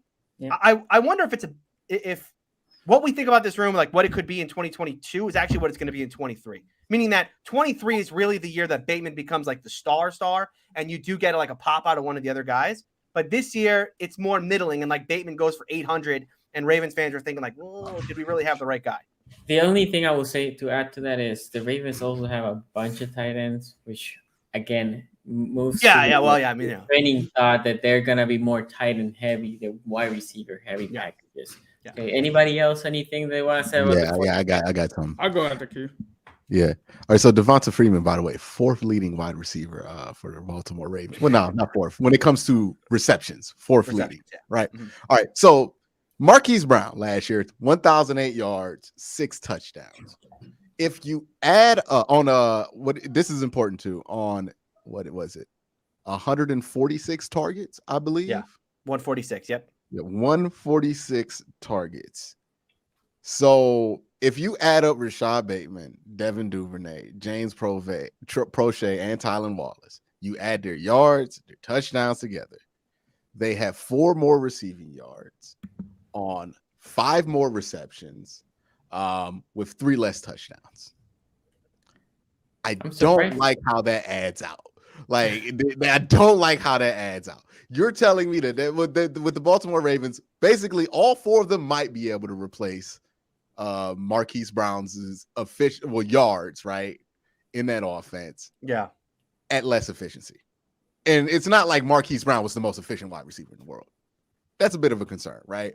And that's the main part of the issue with the Baltimore Ravens. We can get into the offense being a problem. That's been a problem that, going back to Steve Smith, people have complained about. I mean, everywhere Greg Roman has gone, this criticism has followed him, right? About his offense. Literally everywhere, right? San Francisco followed him there. Carolina followed him there. Baltimore is following him here. This is just a real criticism about the offense. We can believe it or not, but it's an issue, right? The wide receivers aren't going to get that much production. Whether you think that helps them or doesn't help them win, that's a different argument. But that, when it comes to this room and this ranking, is going to be something that hinders them. I'm not sold at all on Devin Duvernay. I'm out on him. Prochet, he had pretty good efficiency last year, 20 targets, 16 receptions, 202 yards though. So like, I don't know, like it's still kind of like maybe that was more of a small sample size, more so than an indication of what he's going to be. And Rashad Bateman, who I was high on, you know, he got a decent amount of targets. Like 68 is not a monster amount of targets, but it's enough to where if you get 68 targets, you should probably, you know, if you're a really good wide receiver, have produced a little bit more than 515, a touchdown, if you're going to end up being one of those guys in the NFL. So I worry about his ability to be a 1. Maybe he's a good 2, but I don't know if he's a 1. And this has been the issue with the Ravens. I know we can say Mark Andrews is the 1, but for an offense to function, you need an actual X receiver. They have nobody to fill that position right now. Rashad Bateman's more of a Z. You could put Devin Duvernay there, but they've been putting him in the slot most of the year. So I guess James Prochet is going to be the X receiver this year? Is that who y'all going to try it out there for? Well, who's running the 9s? I think. Goodness gracious, you're going Tylan Wallace at the X? No. I think they're going to try Duvernay there and Prochet more in the slot. So Duvernay switching positions because he's been playing the slot, right? Duvernay has been moving. They use him more in sweeps and sometimes in the slot. But so Duvernay is going to be the X. Okay, either way, I mean, I don't think that's a great situation to be in. Like Tyler, what have they been lining up at? Have they been lining up in camp with like the first team? Who's running out there with the first team? Bateman, Prochet, and Duvernay. Those 3. It's hard to tell with the Ravens though, because they literally will kill you if you take a picture of the formation. Like I have so Duvernay last year played. He played 350 at slot and 250 at out wide.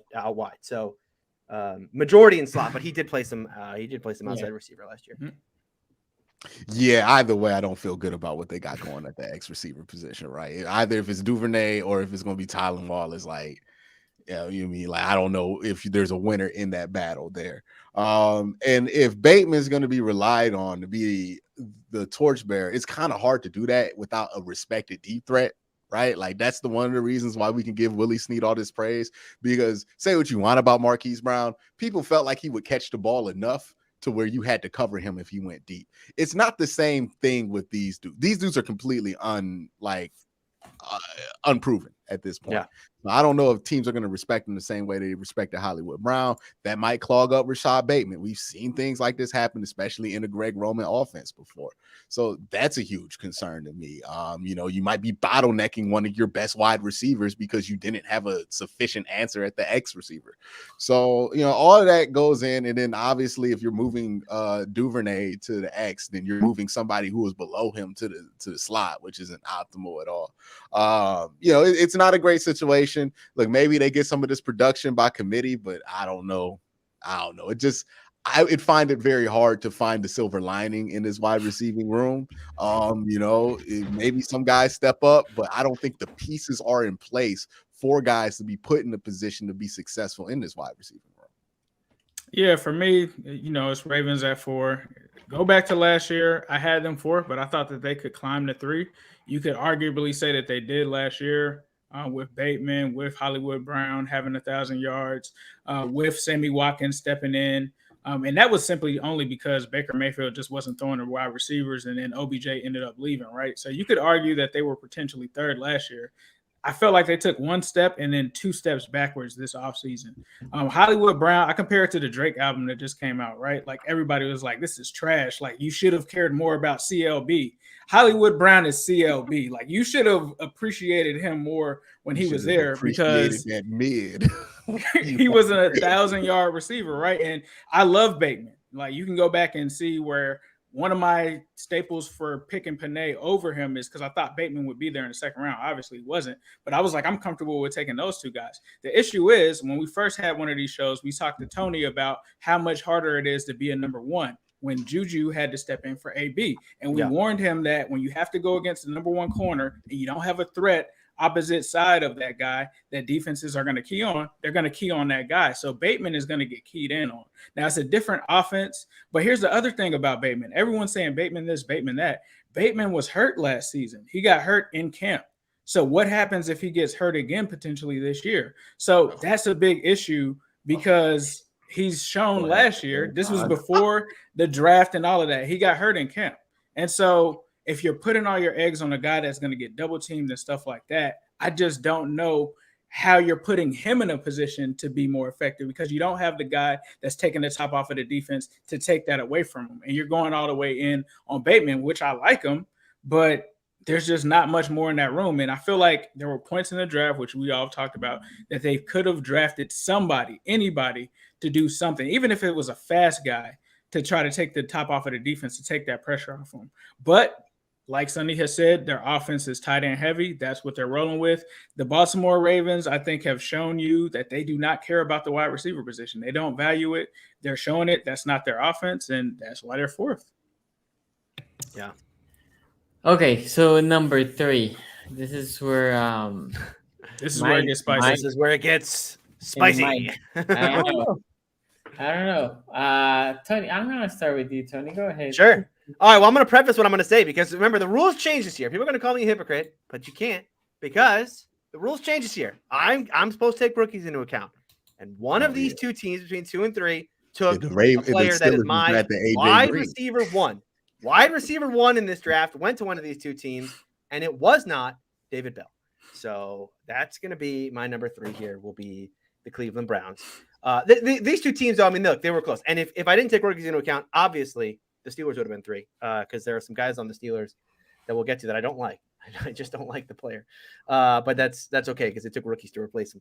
Look, the Browns room, I think getting Amari Cooper was, one of those like smart decisions that looks even smarter. Like as time has passed, it just continues to look smart, that deal. When you consider like the $20 million and $20 million for an Amari Cooper today, versus what it was when they originally signed it, given what we've just talked about with all the wide receiver money out there. The room behind him, though, right? So Amari's good. Now, he did have kind of you look at the last 2 years, the one, you kind of throw it out because Dak only played like 4 games that year. But his efficiency numbers, like yards per catch, have started to dwindle a little bit, even with that could change. Okay, there it is. Yeah, your audio cut out for. Yeah, my mic does this stupid thing now where every once in a while it likes to just take a second to breathe. It'd be interesting though because some of them spitting. Yeah. It's trying. My mic's trying to tell me slow down, but I can't. It's how I talk. Look, some of Amari's efficiency drop is because they got CeeDee Lamb, right? He just became wide receiver 2 there. He will not be wide receiver 2 in this room. Amari's going to be wide receiver 1 with Watson as the quarterback. The question I do have though is who is wide receiver 2 right now? Look, one of the biggest L's I took last year was not the Bengals take, right? And I mean, obviously the Bengals was one, but the other one was Donovan Peoples-Jones. People don't bring up how wrong I was about Donovan Peoples-Jones last year. Not only was I all in on get rid of OBJ, he's the problem. Baker's better without him. But one of the big reasons why I had that take was not just because look at the splits. I really thought when you took OBJ out and you inserted DPJ in, man, I thought he was going to be a revelation. He was fine. The thing with DPJ is not a bad player. He's fine. Yeah, I'll talk about. I don't know that he's ever going to be anything more than he is right now, which is he's explosive at times. He'll have a play here and there, but he's nothing to write home about. He's not certainly a player other teams are looking at going like, "Ooh, I wish we had a player like that." He's just kind of an average wide receiver. And then behind that, look, David Bell. We talked about this with Q during the draft. Look, this is a how much do you care about athleticism player? Because you turn on the tape and you're like, this guy can do all the things he's doing here, like the technician that he is at wide receiver. Oh, he'll be able to do that in the NFL. Then you look at his RAS score, you look at his athleticism profile, and you're like, oh boy. Not only does he not run the 40 well, but like all the position drills themselves, like just not great.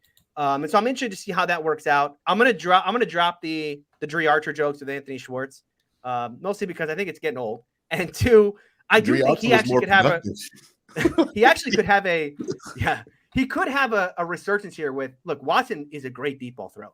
So let's say Watson doesn't get suspended very long. Let's say it's like 2 to 4 games. I think Schwartz could have a big year this year because as a deep threat, look, he can't run routes, but with Deshaun Watson, Deshaun Watson okay with the deep ball, like just run fast. It might just be good enough. Man. The other guy I like in this room that I don't know, maybe Q will talk about him, Jakeem Grant, probably only going to be a punt returner. I liked, look, here, and I see Ace nodding his head. We're both in Florida, so we're exposed to enough Dolphins fans to know, like, Jakeem Grant had some games in Miami where you're like, yo, this kid is like, could be something here.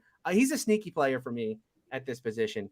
But, the questions for me with them is like, I don't know what David Bell is because the athleticism concerns. DPJ is fine. They have Amari, but behind Amari, it's just a bunch of dudes that are really going to be elevated because of the talent level they have at quarterback, not because of the talent level in the room. So for that, they're my number 3. Yeah. So I'm gonna put the Browns here at 3. Come on, man. We're supposed to fight. This wasn't difficult for me, by the way. The issue with the Browns is no clear number 2, right? Big issue right there, right? You have Amari Cooper, and then there's kind of a battle for that second spot. Donovan Peoples-Jones is somebody I was high on last offseason, not as high as Tony was. Tony thought he was just gonna be like a 1,300-yard wide receiver. I thought he could be a 1,000-yard guy. Yeah, I've always felt like Donovan is a 2. I think he's more of a Mecole Hardman, right? Where he can get you 500 yards. He'll make some explosive plays every once in a while. The problem with Donovan Peoples-Jones, though, he's going to do something dumb with the football. The more targets you give him, the more spectacular plays you'll see, and the more just, what are you doing with the football plays you'll see. That's why they took him off punt return and kick return, because he would just do some outlandish stuff with the football. At times, right? You know what I mean? But he's a good player. He's a great athlete. He's going to be productive in the NFL. But I don't think you can rely on a guy like Donovan Peoples-Jones. David Bell, I mean, in camp so far, he looks fine, but it's OTAs. I'm not going to take too much stock into that. He's really skinny, right? Like, we'll see how he handles a press, right? To see if he's going to be productive year 1.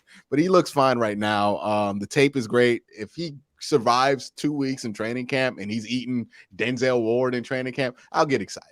Right, because that means he could probably play. Right, if that's not an issue against Denzel Ward or Greg Newsome, then the tape's the tape. He's going to be a good player. Right, it's a DeAndre Hopkins situation where you're worried about that. Okay, tape's the tape. He's going to be all right once you see him on the NFL field. You just got to project that. Then as far as everybody else goes, Jakeem Grant, I think he's going to get a lot more play at wide receiver than people think. Because why not? right? Like he's a better deep threat than Anthony Schwartz. He's more reliable as a wide receiver than Demetric Felton. If you want to do those gadget plays that the Browns love to go to, he's the perfect guy to go to that. And I don't think they just brought him in there to kick and return punts. They've been looking for somebody for quite a while to be the gadget guy, right? They wanted Odell to be the gadget guy. Odell did not want to do the gadget stuff, right? So then it became Jarvis Landry being the gadget guy, who's not athletic enough to be the gadget guy. So now we're drafting Anthony Schwartz. I think Jakeem Grant's the gadget guy. We'll see if I think Anthony Schwartz, I don't know if he's going to be the gadget guy because he kind of sucked at the gadgets last year. Right? He's 4.2 fast and all that. And I bet you in a race on some track, he's fast, but on the football field, he looks pedestrian as speed wise. Like I've never seen him run on the football field and been like, oh my goodness, he's so fast. Have you? Like going back to Auburn, I haven't seen it. You know what I mean? Like he might be fast in shorts, but I don't know how fast he is in pads. I'm not so, if you can't tell, I'm not sold on Anthony Schwartz in the slightest. But yeah, it's Amari Cooper and then a bunch of guys you have questions about. Pittsburgh is similar to that, but the questions you have about Pittsburgh is like, can Chase Claypool stay on his feet, and not do dumb stuff, and be as dominant as he wants to be, right? Like, it's not Donovan Peoples-Jones is quite frankly like Chase Claypool, like no disrespect to either of them, but they both have the similar issues where they will do stuff weird with the football and drive you crazy if you pay too much attention to them. Just Chase Claypool's just a better version of that, slightly. You know what I mean? Chase Claypool is pretty good.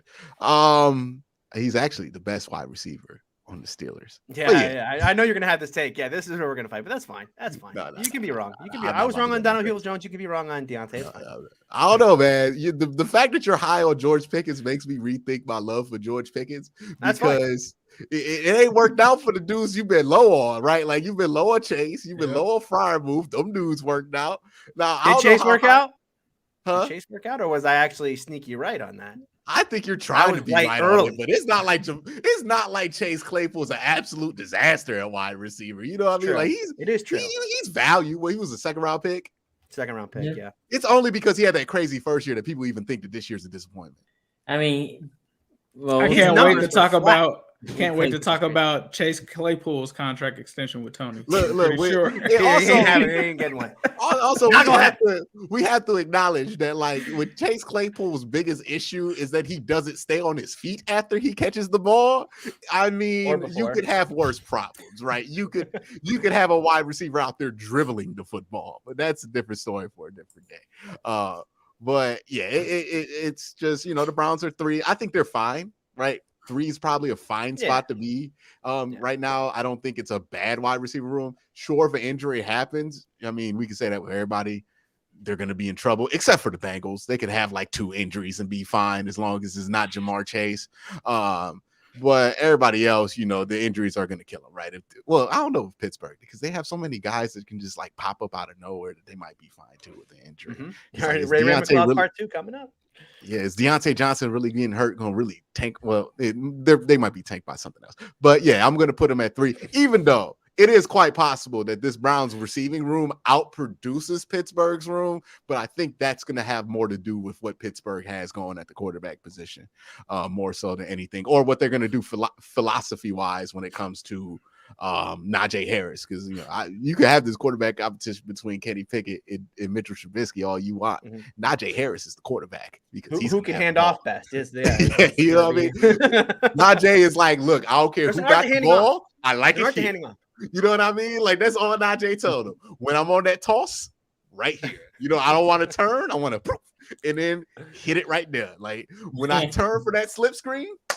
Right here, dog. Like that's all you got to do. Me and Pat's gonna come in this screen right here. That's all you have to do. Whoever does that the most consistently, that's the quarterback, because that's who the offense is going through. Poor Najee. Najee ain't gonna have no knees by the time his rookie deal is over. But we don't pay running backs, so it's okay. Listen, Mike Tomlin, run them till the wheels fall off. That man, he done been ran to death for like 2 years in Alabama. Comes to Pittsburgh, and they like, ooh, baby. He actually didn't have that. ton of carries at Bama because he only Because started you one kind year. of split him at Bama, but the Yeah, they practices split. or something else at Bama. That's what they Yeah. say really wears him down is the practices when you're a running back over there. Yeah. But yeah, he gets a break on Monday through Friday, but boy, he gonna be tired of hearing his name. He gonna be, come on, bro. No, you can't come out. Why? McFarland's your backup, dog. Like, Yeah, we can't put Benny trying to- Snell out there. I'm sorry, Najee, Yeah. but Benny Snell can't see the field, so you're gonna have to stay out there. It is the biggest problem with the Steelers right now. They need a backup. Talk running about back. a disaster. Like we can talk about the quarterback situation for Pittsburgh being a mess. Who wants to be the guy who decides who wins backup running back for the Pittsburgh Steelers right now? Like, I'm sure there'll be someone in chat. There's always the McFarland crowd that comes around. It's like, you guys are so underrating Anthony McFarland. Maryland product, man. He had like 3 carries for 1 yard last year. So, yeah, Three he's carries? pretty underrated. Yeah, I mean, that's Give him more hey, man, carries. you sleeping on that? yeah. It's a usage issue. Yeah, I agree. It's a usage issue. You sleeping on that 0.33 yards a carry, man. Okay, so Ace. You running with him on 3 downs. It's gonna be 3rd and 9, baby. Let's go. Yeah, I'm going with the Browns here as well. I think just like everyone has said, the number 2, which I think could be DPJ, right? Especially with Deshaun Watson, maybe that upgrades them in that attribute. But obviously they have David Bell as a slot receiver. I think that he'll be solid. And then you also, I think that they're actually like 5 deep. Like they got Anthony Schwartz, who probably should be a gadget player. It's kind of weird because him and Jakeem Grant could kind of get used similar ways. But I really like the Jakeem Grant addition. Donovan Peoples-Jones. Amari Cooper was a steal, like Quincy said. They had to do something to solidify that, especially after moving on from OBJ, knowing that Jarvis Landry was going to be headed out as well. So I like what they did there. But, they have slightly more questions than Pittsburgh. So that's why they're number 3 for me. Yeah, for me also, I was surprised when Tony said, like, I think there's an argument here between 3 and 2. Because, I mean, the Browns are, and not that I'm wishing Amari Cooper any ill, but Amari Cooper gets hurt, and the Browns are exactly everything y'all said about the Ravens. That's where the Browns sit. Well, to be fair, Amari Cooper has never been hurt. Well, he's been he doesn't miss many games. There's a durability argument there. Yeah, you need to knock on wood there, Q. That was a very dangerous statement. Well, I said the same thing with Jarvis Landry. And Jarvis Landry, he only got hurt towards the end of it. And that was when he was kind of checked out. Yeah. But yeah, like the thing is like when you bet on injury, it's one thing if they're throwing out Sammy Watkins as their number 1, and they're like, yeah, man, we're going to rely on Sammy. Right. There's a history there that makes you nervous about that. I got you. No. All I'm saying is basically you have Amari. That's kind of what Ace brought up with Bateman, where it's like he has a history there that you kind of have to like look at when it comes to injury that could pop up again. So, but yeah, I mean, there's a lot of, DPJ has been in this offense for 2 years. He did 3 and almost 600 yards last year. So that wasn't bad last year for him. And one of you guys said that DPJ was a steal. I think he was a steal because he was a 6th-round pick. For sure. I think 6th or 7th. Yeah, it was a late round pick. Yeah. For that, he's been great. But overall, I think the Browns, they have more question marks than answer. Now, these guys might be the answer. I'm not saying that none of these guys will be the answer. They might. But at this point, it's ... Let's see how, like he was saying about the rookie, right? Because I hear all my rookies are looking phenomenal.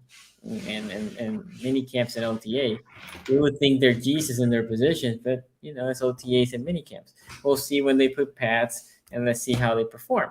Right? Nothing's worse than when you draft the offensive lineman and everybody is like, "Oh man, he looks great in OTA." It's like, bro, you ain't doing nothing as an offensive lineman. Yeah, you can touch. Well, but you can see their feet. I mean, I'll push back a little bit on that. You can see their feet, and that it does. Okay, you're not seeing anything you ain't seen at the combine. Correct.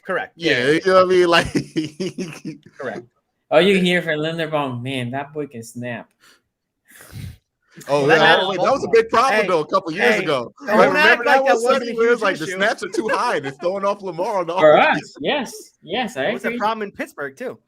I agree. Anyway, it was a problem in Pittsburgh. Yeah, I remember. Circling back, I think it was a clear for me. For me, the wide receiver position was a clear 4-3-2-1, and Browns had the clear 3rd. Number 2, Tony. Yeah, I'm shocked because, well, I guess, I just don't like Chase Claypool at all. Yeah, You you're can the trade him lowest to the on Chase Ravens. Claypool in this whole show. Yeah, you're the lowest one Maybe on in the, Chase Claypool. no, maybe in the world. Like But I would cut. I would think cut- Chase Claypool is definitely one of those players that if he's on your team, you hate They'll him drive you more than crazy. people who don't watch him every week, right?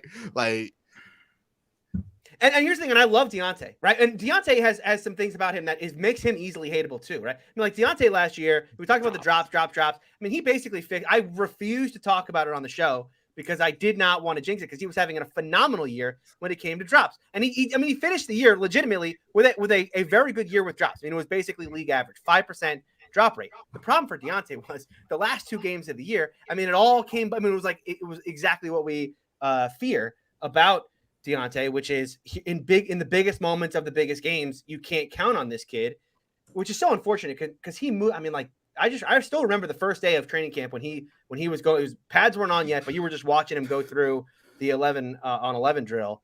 Like the way he moved is like this guy's special. Like this guy's he moves a different way, and you didn't want to compare him to AB because like you don't want to compare a rookie to one of the greatest receivers to ever play for the Steelers, but like he moved very, very similarly.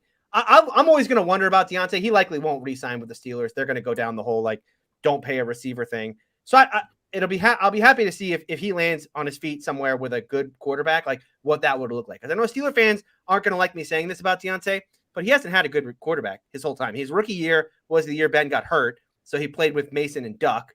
I mean, he did play with a good quarterback with Duck. But well, I was going to say, Duck, you on Duck side? Yeah, you're right. As I started saying, I was like, wait, I don't want to diss Duck. But then the next 2 years were Ben, and this is Ben in an offense where, they weren't throwing the ball down the field. It was all catch and run stuff. Deontay's such a good route runner. I'd love to see him kind of be able to expand his route tree down the football field. Maybe that'll happen this year with Canada. Who knows? But beyond Deontay, you have Chase Claypool, who I hate. And the thing I hate about Chase Claypool is that, when you look at Deontay, what I respect about Deontay is here's this kid who's like 5'10", 170, right? He doesn't have, he's not gifted in his size or his speed or anything, right? The exact opposite. Yeah, they are. And the problem is that Chase Claypool plays like he has the body of Deontay Johnson, right? Here's Chase Claypool, who has an athletic profile that is very, very rare. They call him Mapletron because he has the same athletic profile as Calvin Johnson, the most dominant receiver to ever play the game. But he could not be further away, as a personality, or as this kind of the meme where it's like the X-ray with the dog in him. Right? That is the opposite of Chase Claypool. I understand this, Tony, because I hate having a big receiver that plays small. I mean, that's what Miles Boykins is. Ace. Same thing. Ace. What's up? Basically, the way they describe Chase Claypool is like when you play pickup basketball and the dude who's 6'5" takes nothing but jumpers. You know what I mean? Like he's just taking all threes. And you just looking at him like, get down there. You're 6'5", at Lifetime Fitness, dog. You gonna ball. Now I'm taking these threes from the logo. That's what drives me nuts, right? Is that he's so athletically gifted, and yet he has the 50-50 balls for him are like 25-75. I dislike him so much that I was shocked when I was doing the numbers here and looking at all the numbers. He was flat year over year. I mean, his numbers, he had the same number of receptions, same catches. Basically the same. Just less touchdowns, but I expected those numbers were going to be way down because that's just how I remember. I just hated him the whole year. Now, the nice thing is for him, though, is he's not going to be playing on the outside anymore in all likelihood because they did get a guy who has a very similar, not the same athletic profile or body size, but George Pickens is another big receiver who can move, who actually has a little dog in him. Thank goodness. A receiver, get this. A receiver. Yeah. I mean, listen, that's right. 6'3" of bark. That's right. He's going to, and I love that about him. It's like, you can't take because he might get into fights. Hey, guess what? I want my 6'3" receiver to be a little too aggressive. Maybe I have to back it off a little bit because I got this other guy, Chase Claypool, who I'm like, please, Chase, please, in a 50-50 ball, you're going up against a 5'10" corner. Please go up and make this kid look silly. But no, Chase is going to do this. Taking slaps in this year? My favorite thing about Chase is when he just has to contort his body in the stupidest way possible to make the most routine catch. Anyway, we're gonna. George Pickens is that kid in class. Like when you went to high school, did y'all have the kid that you'll be in the bathroom, he just be hanging out in there asking if you want a slap box? Like that is George Pickens, like always trying to slap box. You know what I mean? Why? But George Pickens just trying to slap box. Like the only issue I have with Pickens, and this has been a thing in his whole career, although he had his career cut short in college because of the injury, but never been a great run after catch guy. So that will be interesting to see if he can become a better run after catch He can be a type player. possession guy. He can be a possession guy. He has the traits to be a possession It's fine. guy. Yeah. I mean, if all he does is just catch balls down the sideline, in the 50-50 situations, they have Deontay, who's a good run after catch guy. Claypool in the slot, which is where he's going to play. Now imagine this: the body size of Chase Claypool, and they have to put him in the slot because they can't trust him on the outside. It's so silly, but it's hilarious too, like how much the NFL has changed. Because the ideal of putting somebody with the issues that Chase Claypool has in the slot 10 years ago would have been unthinkable, right? Yeah. But the big slot is a thing now. Yeah. Yeah. And then it's also like, the slot, that's for people who built like that, right? Who got that dog in them, right? Like Mike Dawson's going to be up there in the middle. Chase Claypool out there doing dances. Like that would never have happened 10 years ago, but that's how the league has changed, man. Good for Chase Claypool, I guess. The last guy I want to talk about is Calvin Austin, who's a player they took in the 4th round from Memphis. Small kid, I think he's almost 5'7". He's like closer to 5'7" than he is 5'8", I think. He just barely gets to 5'8". He's a quick little guy. I know that everybody compares him to Tyreek Hill, and it's so silly. When you see his athletic profile and then his size, you just go, "Oh, the Steelers got the next Tyreek Hill." Stop with the Tyreek Hill stuff. Happens every year. Brown signed Jakeem Grant. Somebody was like, "Is it going to be our Tyreek Hill?" Been happening. No. It's been happening since John Ross, bro. It's been bad. Small, fast John Ross is tall, though. Yeah, that's the thing. John Ross is tall. Yeah, John Ross is tall. They was comparing him to somebody else. If you out here short, Randall Moore, boy, when he came out, let him get a good game going. Is that the next Tyreek Hill? You know what I mean? Yeah. I don't love the comparison here. Now look, everyone's convinced that he can play on the outside. I'm less so convinced. I mean, he's like 5'8", 160 or something, right? I think he benched like 10 reps he just doesn't have. It just doesn't seem like he's going to have the functional strength to play on the outside. He did play on the outside at Memphis. But the AAC is not the NFL, and it's not the AFC North with all the corners that we have in this division. So I'm less convinced about that. But I am convinced that he's going to be good in a play-action style of offense where we're going to use these Canada's going to want to use these end arounds and stuff. Rather than giving those reps to Claypool, give them to Austin. Just try to manufacture ways to get Austin the ball in space and let him use that speed and his agility to get open that way, and less so like, oh, he's going to play on the outside and just burn people down the sideline like Tyreek does. I like that. Like the bootleg too. Exactly. Yeah. I just think he can be, I wouldn't call him a gadget player, but again, a situational guy who you're trying to manufacture touches for Calvin Austin. And again, he's your wide receiver. Would be a good behind him. Yeah. I like this room a lot. I really do. I think this is a room for the future, but they probably won't re-sign Deontay. So they'll be looking next year probably for another receiver to add. So Claypool's getting that extension then, Tony. That's what that sounds like to me. If Deontay's not getting it. I know, right? We spent all this time talking about Lamar contract, but we got to talk about the second biggest contract in the NFL. You know what I mean? Chase Claypool. Pickens. Why hasn't a deal gotten done? Pickens is going to be the Pickens pool. It's going to be the Pickens pool for the next foreseeable future. They threw him the contract offer, but he contorted his body in some ridiculous way that he couldn't bring it down. So we were talking about the T. Higgins sweepstakes, but you know who could come in and crash that? Because teams are like, I could get T. Higgins, but I might also be able to just get me Chase Claypool. You know what I mean? And just undermine his money. Can you imagine paying Chase Claypool $15 million? That's what it's looking like. I'll pay Chase. If Chase took 15, I might have to take that because in this market, this economy, 6'4", 6'4", all the measurables, somebody gonna talk themselves into it. It always happens. And he got good enough numbers so we can be like, man, we get him with a good quarterback. If Cam Newton were around still in his prime, that would be the team. The Panthers would waste so much money on Chase Claypool. That's exactly who they chased for like 5 years. It's Chase Claypool type. By the way, speaking of the Panthers, Robbie Anderson threatened to retire when he heard Baker was coming there. I don't know if you guys saw that, but man, that's wild. Ace, who do you have to? Yeah, I got the Steelers here. I really do like their room, what they did in the draft. I think they got rid of Juju instead of paying him, which I think was the right move because I feel like you would have had to overpay him there. And they moved on from what was the kid's name? The guy James Washington. Thank you. They moved on from him. Player of the year. Big GOAT there. They went out. They drafted George Pickens, which I thought was a great move for them. I was kind of upset about that. And then the Calvin Austin one. I do like Calvin Austin III. I think the better cop is probably someone like Andrew Hawkins, a baby hawk, a guy that's short. Will mostly probably play in the slot. You can use them on gadget plays and stuff like that. But I think that they're 4 deep there, unless you want to count Miles Boykin, the GOAT Miles Boykin there.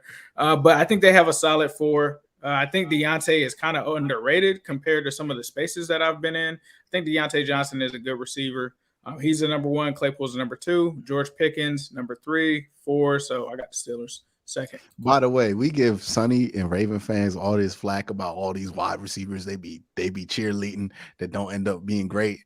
Tony got a body count, man, when it comes to this. Like, you know what I mean? James Washington is up there. What was it? Dante Moncrief, the mother of all bodies. Juju broke his finger. The receiver who broke his finger. What do you want me to do? Juju is a number 1. 2018 Eric Ebron. Juju was number 1. I feel like we give the Ravens flack, but I feel like Tony is hyped up more mediocre mid wide receiver. Were you on the head of the Allen Robinson committee last year? Like, I think that was Ace that was heading that up. It might have been me. It might have been me. Yeah, I was heading that up. But you co-chairs, but sure. Co-chairs, co-chairs of the Allen Robinson committee. That's the one thing about me. I ain't hyped up a mediocre wide receiver yet. All right, so I didn't. Name one. I don't know. Odell Beckham Jr. I didn't hype up Odell. I like that. Jarvis Landry. Jarvis. It might be Jarvis. I don't know. To be honest, I don't remember any moment saying like any receivers for him were like the next coming up the great receiver. Nah, he never said like great receiver. No. But I didn't say these things about. Okay, the only one I made the argument for was Juju as a number 1. Wait, you ended up playing in the slot. Oh yeah, I forgot. I didn't say Moncrief. No, I said Moncrief was going to be Ben's favorite target. Okay, go back and listen to the tape. He broke his finger. So he broke his finger. You got the targets, right? Where is Moncrief now? Is he still in the league? No. Hell no. No. Obviously not. I don't think he played after that year. That was a trick question. That was a trick question. Yeah, but either way, I'm just saying, for whatever reason, I hate on wide receivers more than I praise them, and I'll be right. You know what I mean? I'll be right. I don't know. This is why I don't say nothing about the Bengals. You know what I mean? Nah, no. Oh yeah, that's right. You were wrong with Chase. You and Sonny last year. That's right. You and Sonny. Chase will not have more than 500 yards, is what was said last year.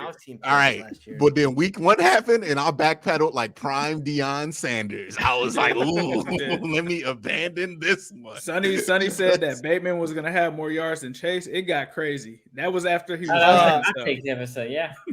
In the hot takes episode, I said that. In the hot takes episode, I said that Chase would have more drops than Deontay and Ebron combined, which was true. Because he got hurt. Still, got hurt. But it was still true. By a technicality. Technically, he was right. Yeah, technically. By chance, like a mathematical bet. That's a sound bet from Tony. He took the odds instead of the emotion out there. You know what I mean? That's right. But yeah, I'm just saying, Tony got a body count.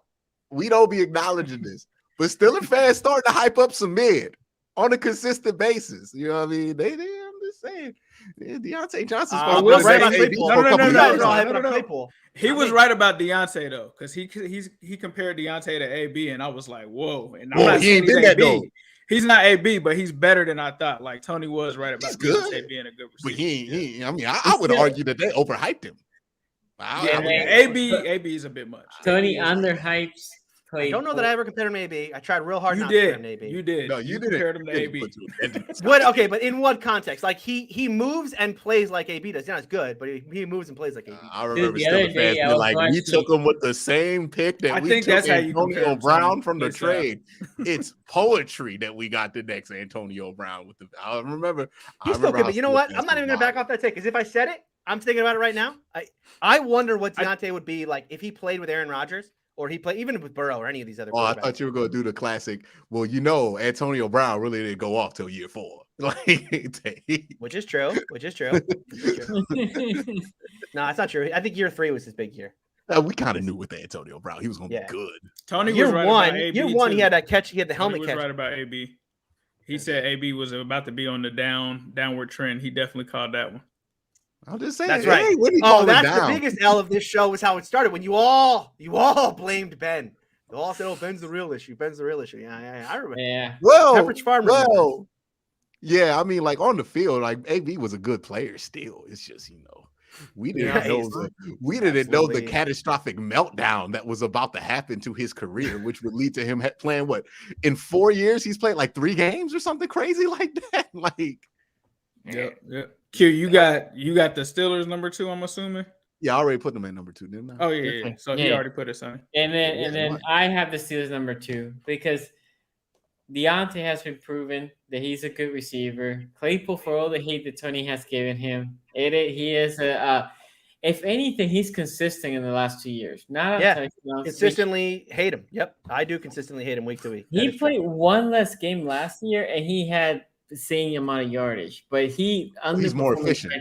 Is what he got more efficient last year. And my whole thing with Claypool, which is kind of weird, is how is he not better on the red zone, right, on touchdowns? And in base, I mean, I agree with Tony. I think, and drives me crazy. If having a big body receiver and it plays like a small guy, that drives me crazy. Give me a Steve Smith, which is a small receiver and plays big, before a big that plays small. I agree, Tony. Pickens definitely a dog.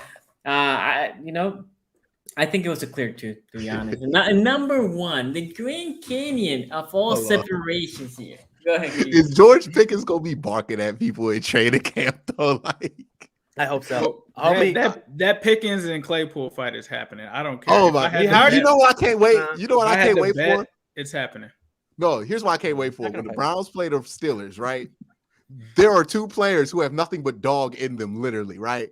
When George Pickens crosses path with Perion Winfrey and they just start barking at each other legitimately, man, that's gonna bring the rivalry back, man. I'm trying to think who Pickens would get. Pickens will definitely start. Now, last year there was a big training camp fight between Minka and Claypool, and that was like a legitimate, like Minka wanted to knock the shit out of Claypool. But so that did happen. It's gonna be who talks a lot of garbage on the Pittsburgh. Like, there's nobody. It used to be Hilton, and I was just thinking Hilton. If Hilton were still there, then I could see Hilton. And y'all need like a Terrence Mitchell on that team. Like, Terrence Mitchell would be the king of getting beat up in camp because he would just hold and punch people during camp and like do all that unnecessary stuff that undrafted. Like, do you have an undrafted free agent corner that's been a starter for a couple of years?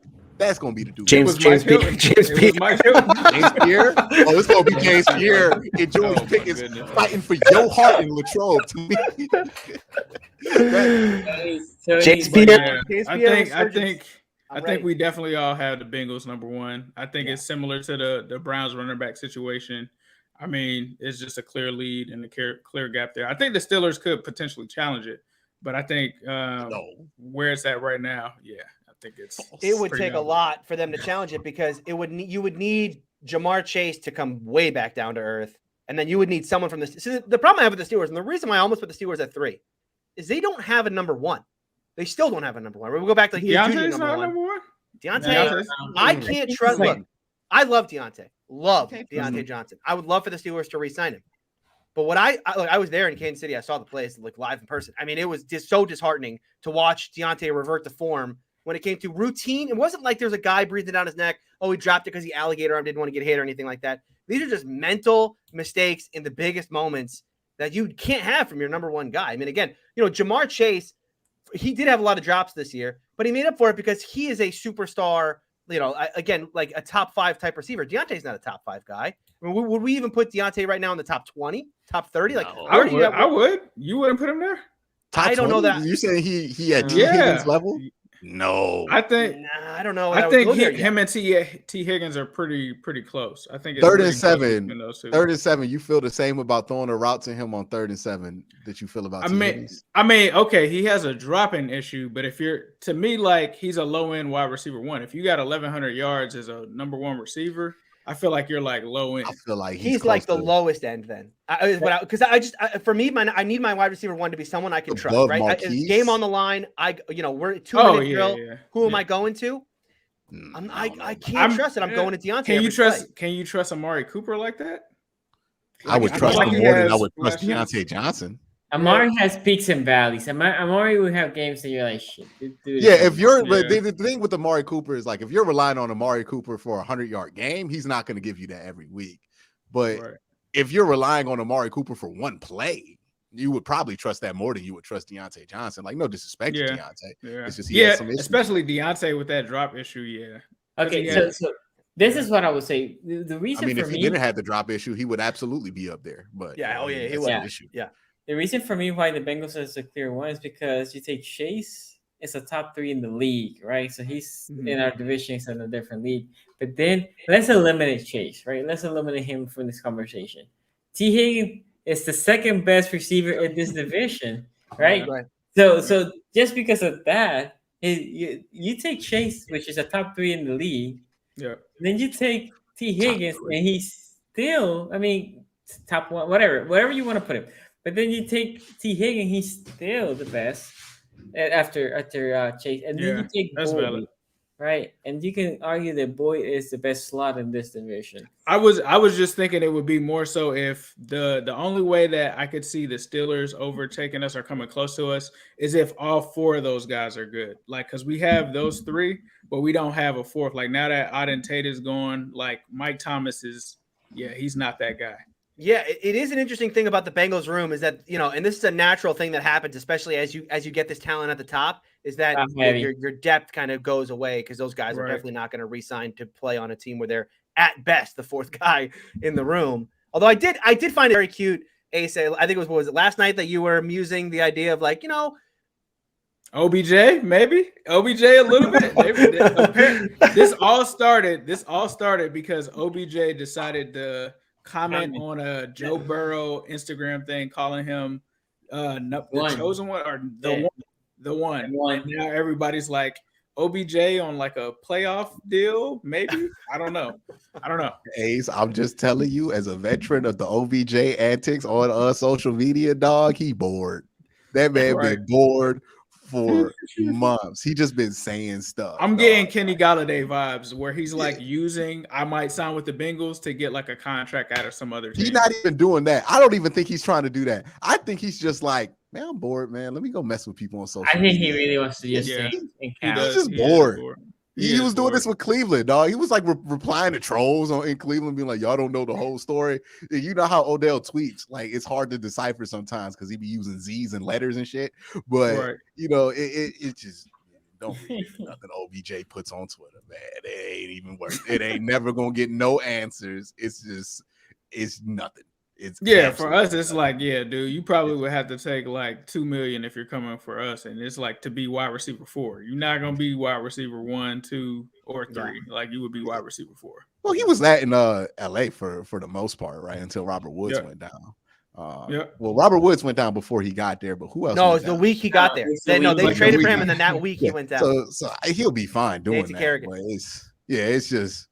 I just heard the reports that Odell was in Cincinnati. I'm like, what light-skinned brother did they see down there that they just thought was Odell, man? Come on. Yeah, I couldn't tell if it was real reports or if it was people just photoshopping him in there, because that was a joke when La'el Collins was in, and he actually was there, but then people started photoshopping him all around Cincinnati. So I don't know if Odell was actually in Cincinnati or not. I feel like La'el Collins is a lot harder to mistake for somebody else, given that he's 6'6", 350 pounds. Yeah. There's not many of those dudes just walking around in Cincinnati, right? Like Odell Beckham, he about 5'10". You know what I mean? Like you can mistake somebody for Odell Beckham. Especially with these fake Drakes and fake Clays and all of that. There's probably a fake OBJ out there. There's like 5 fake OBJs on Instagram. The whole identity is faking another man's identity. Shout out to Tyler Huntley, man. Still keeping it strong with the man. Who knows? Tyler Huntley might be in there negotiating Lamar's contract, just fooling him. Right? Tyler Huntley would take the 47.5. I'll just say that. Yeah, hell yeah. Tyler Huntley.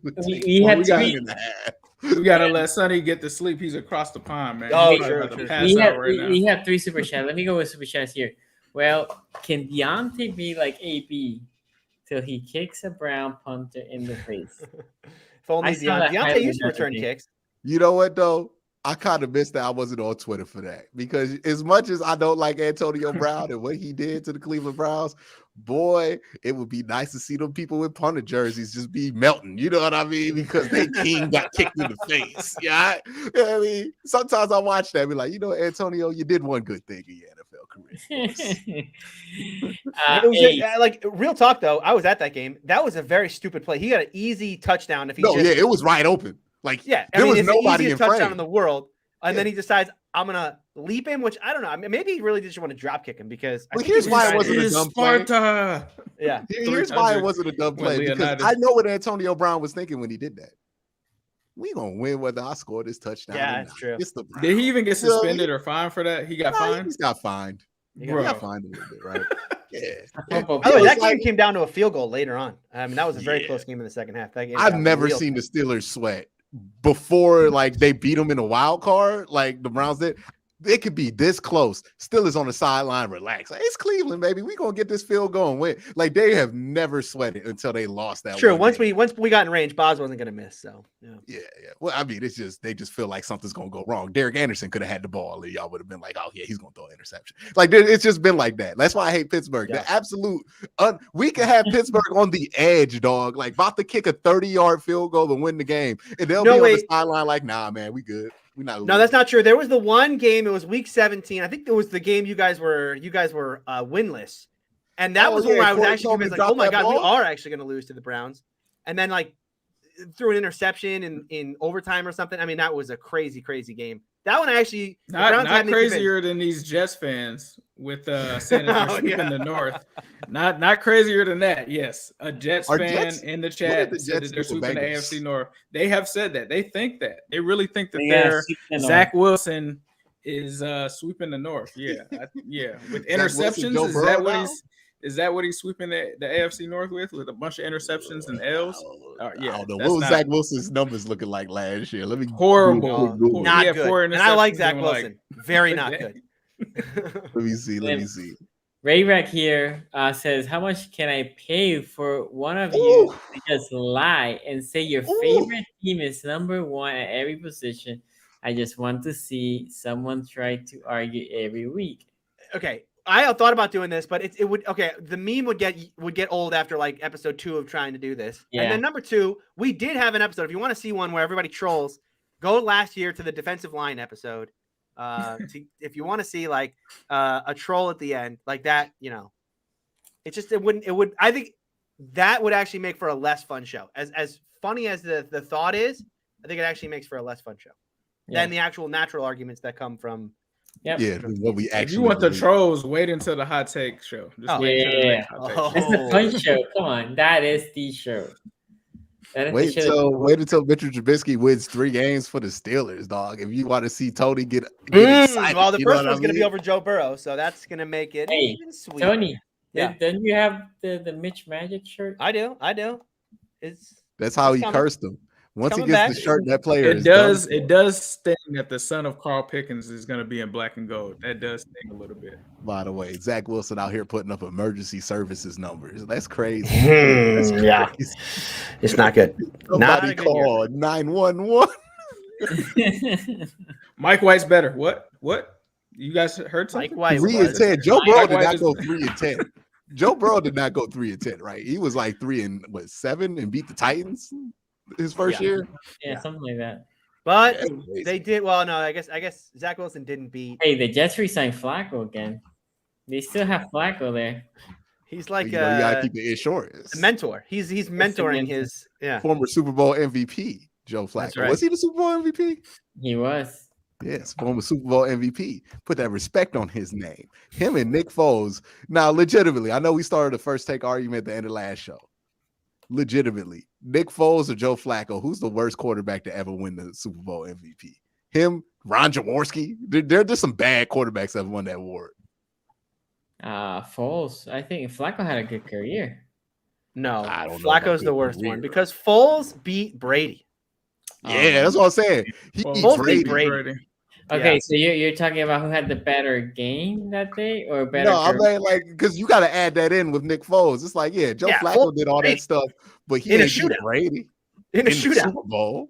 In a shootout, like it's different. Like Flacco, I'll go with Flacco because Flacco had the better career. I get it that he beat the more dominant quarterback, Foles, yes, but career wise, no, Flacco had a better career than Foles.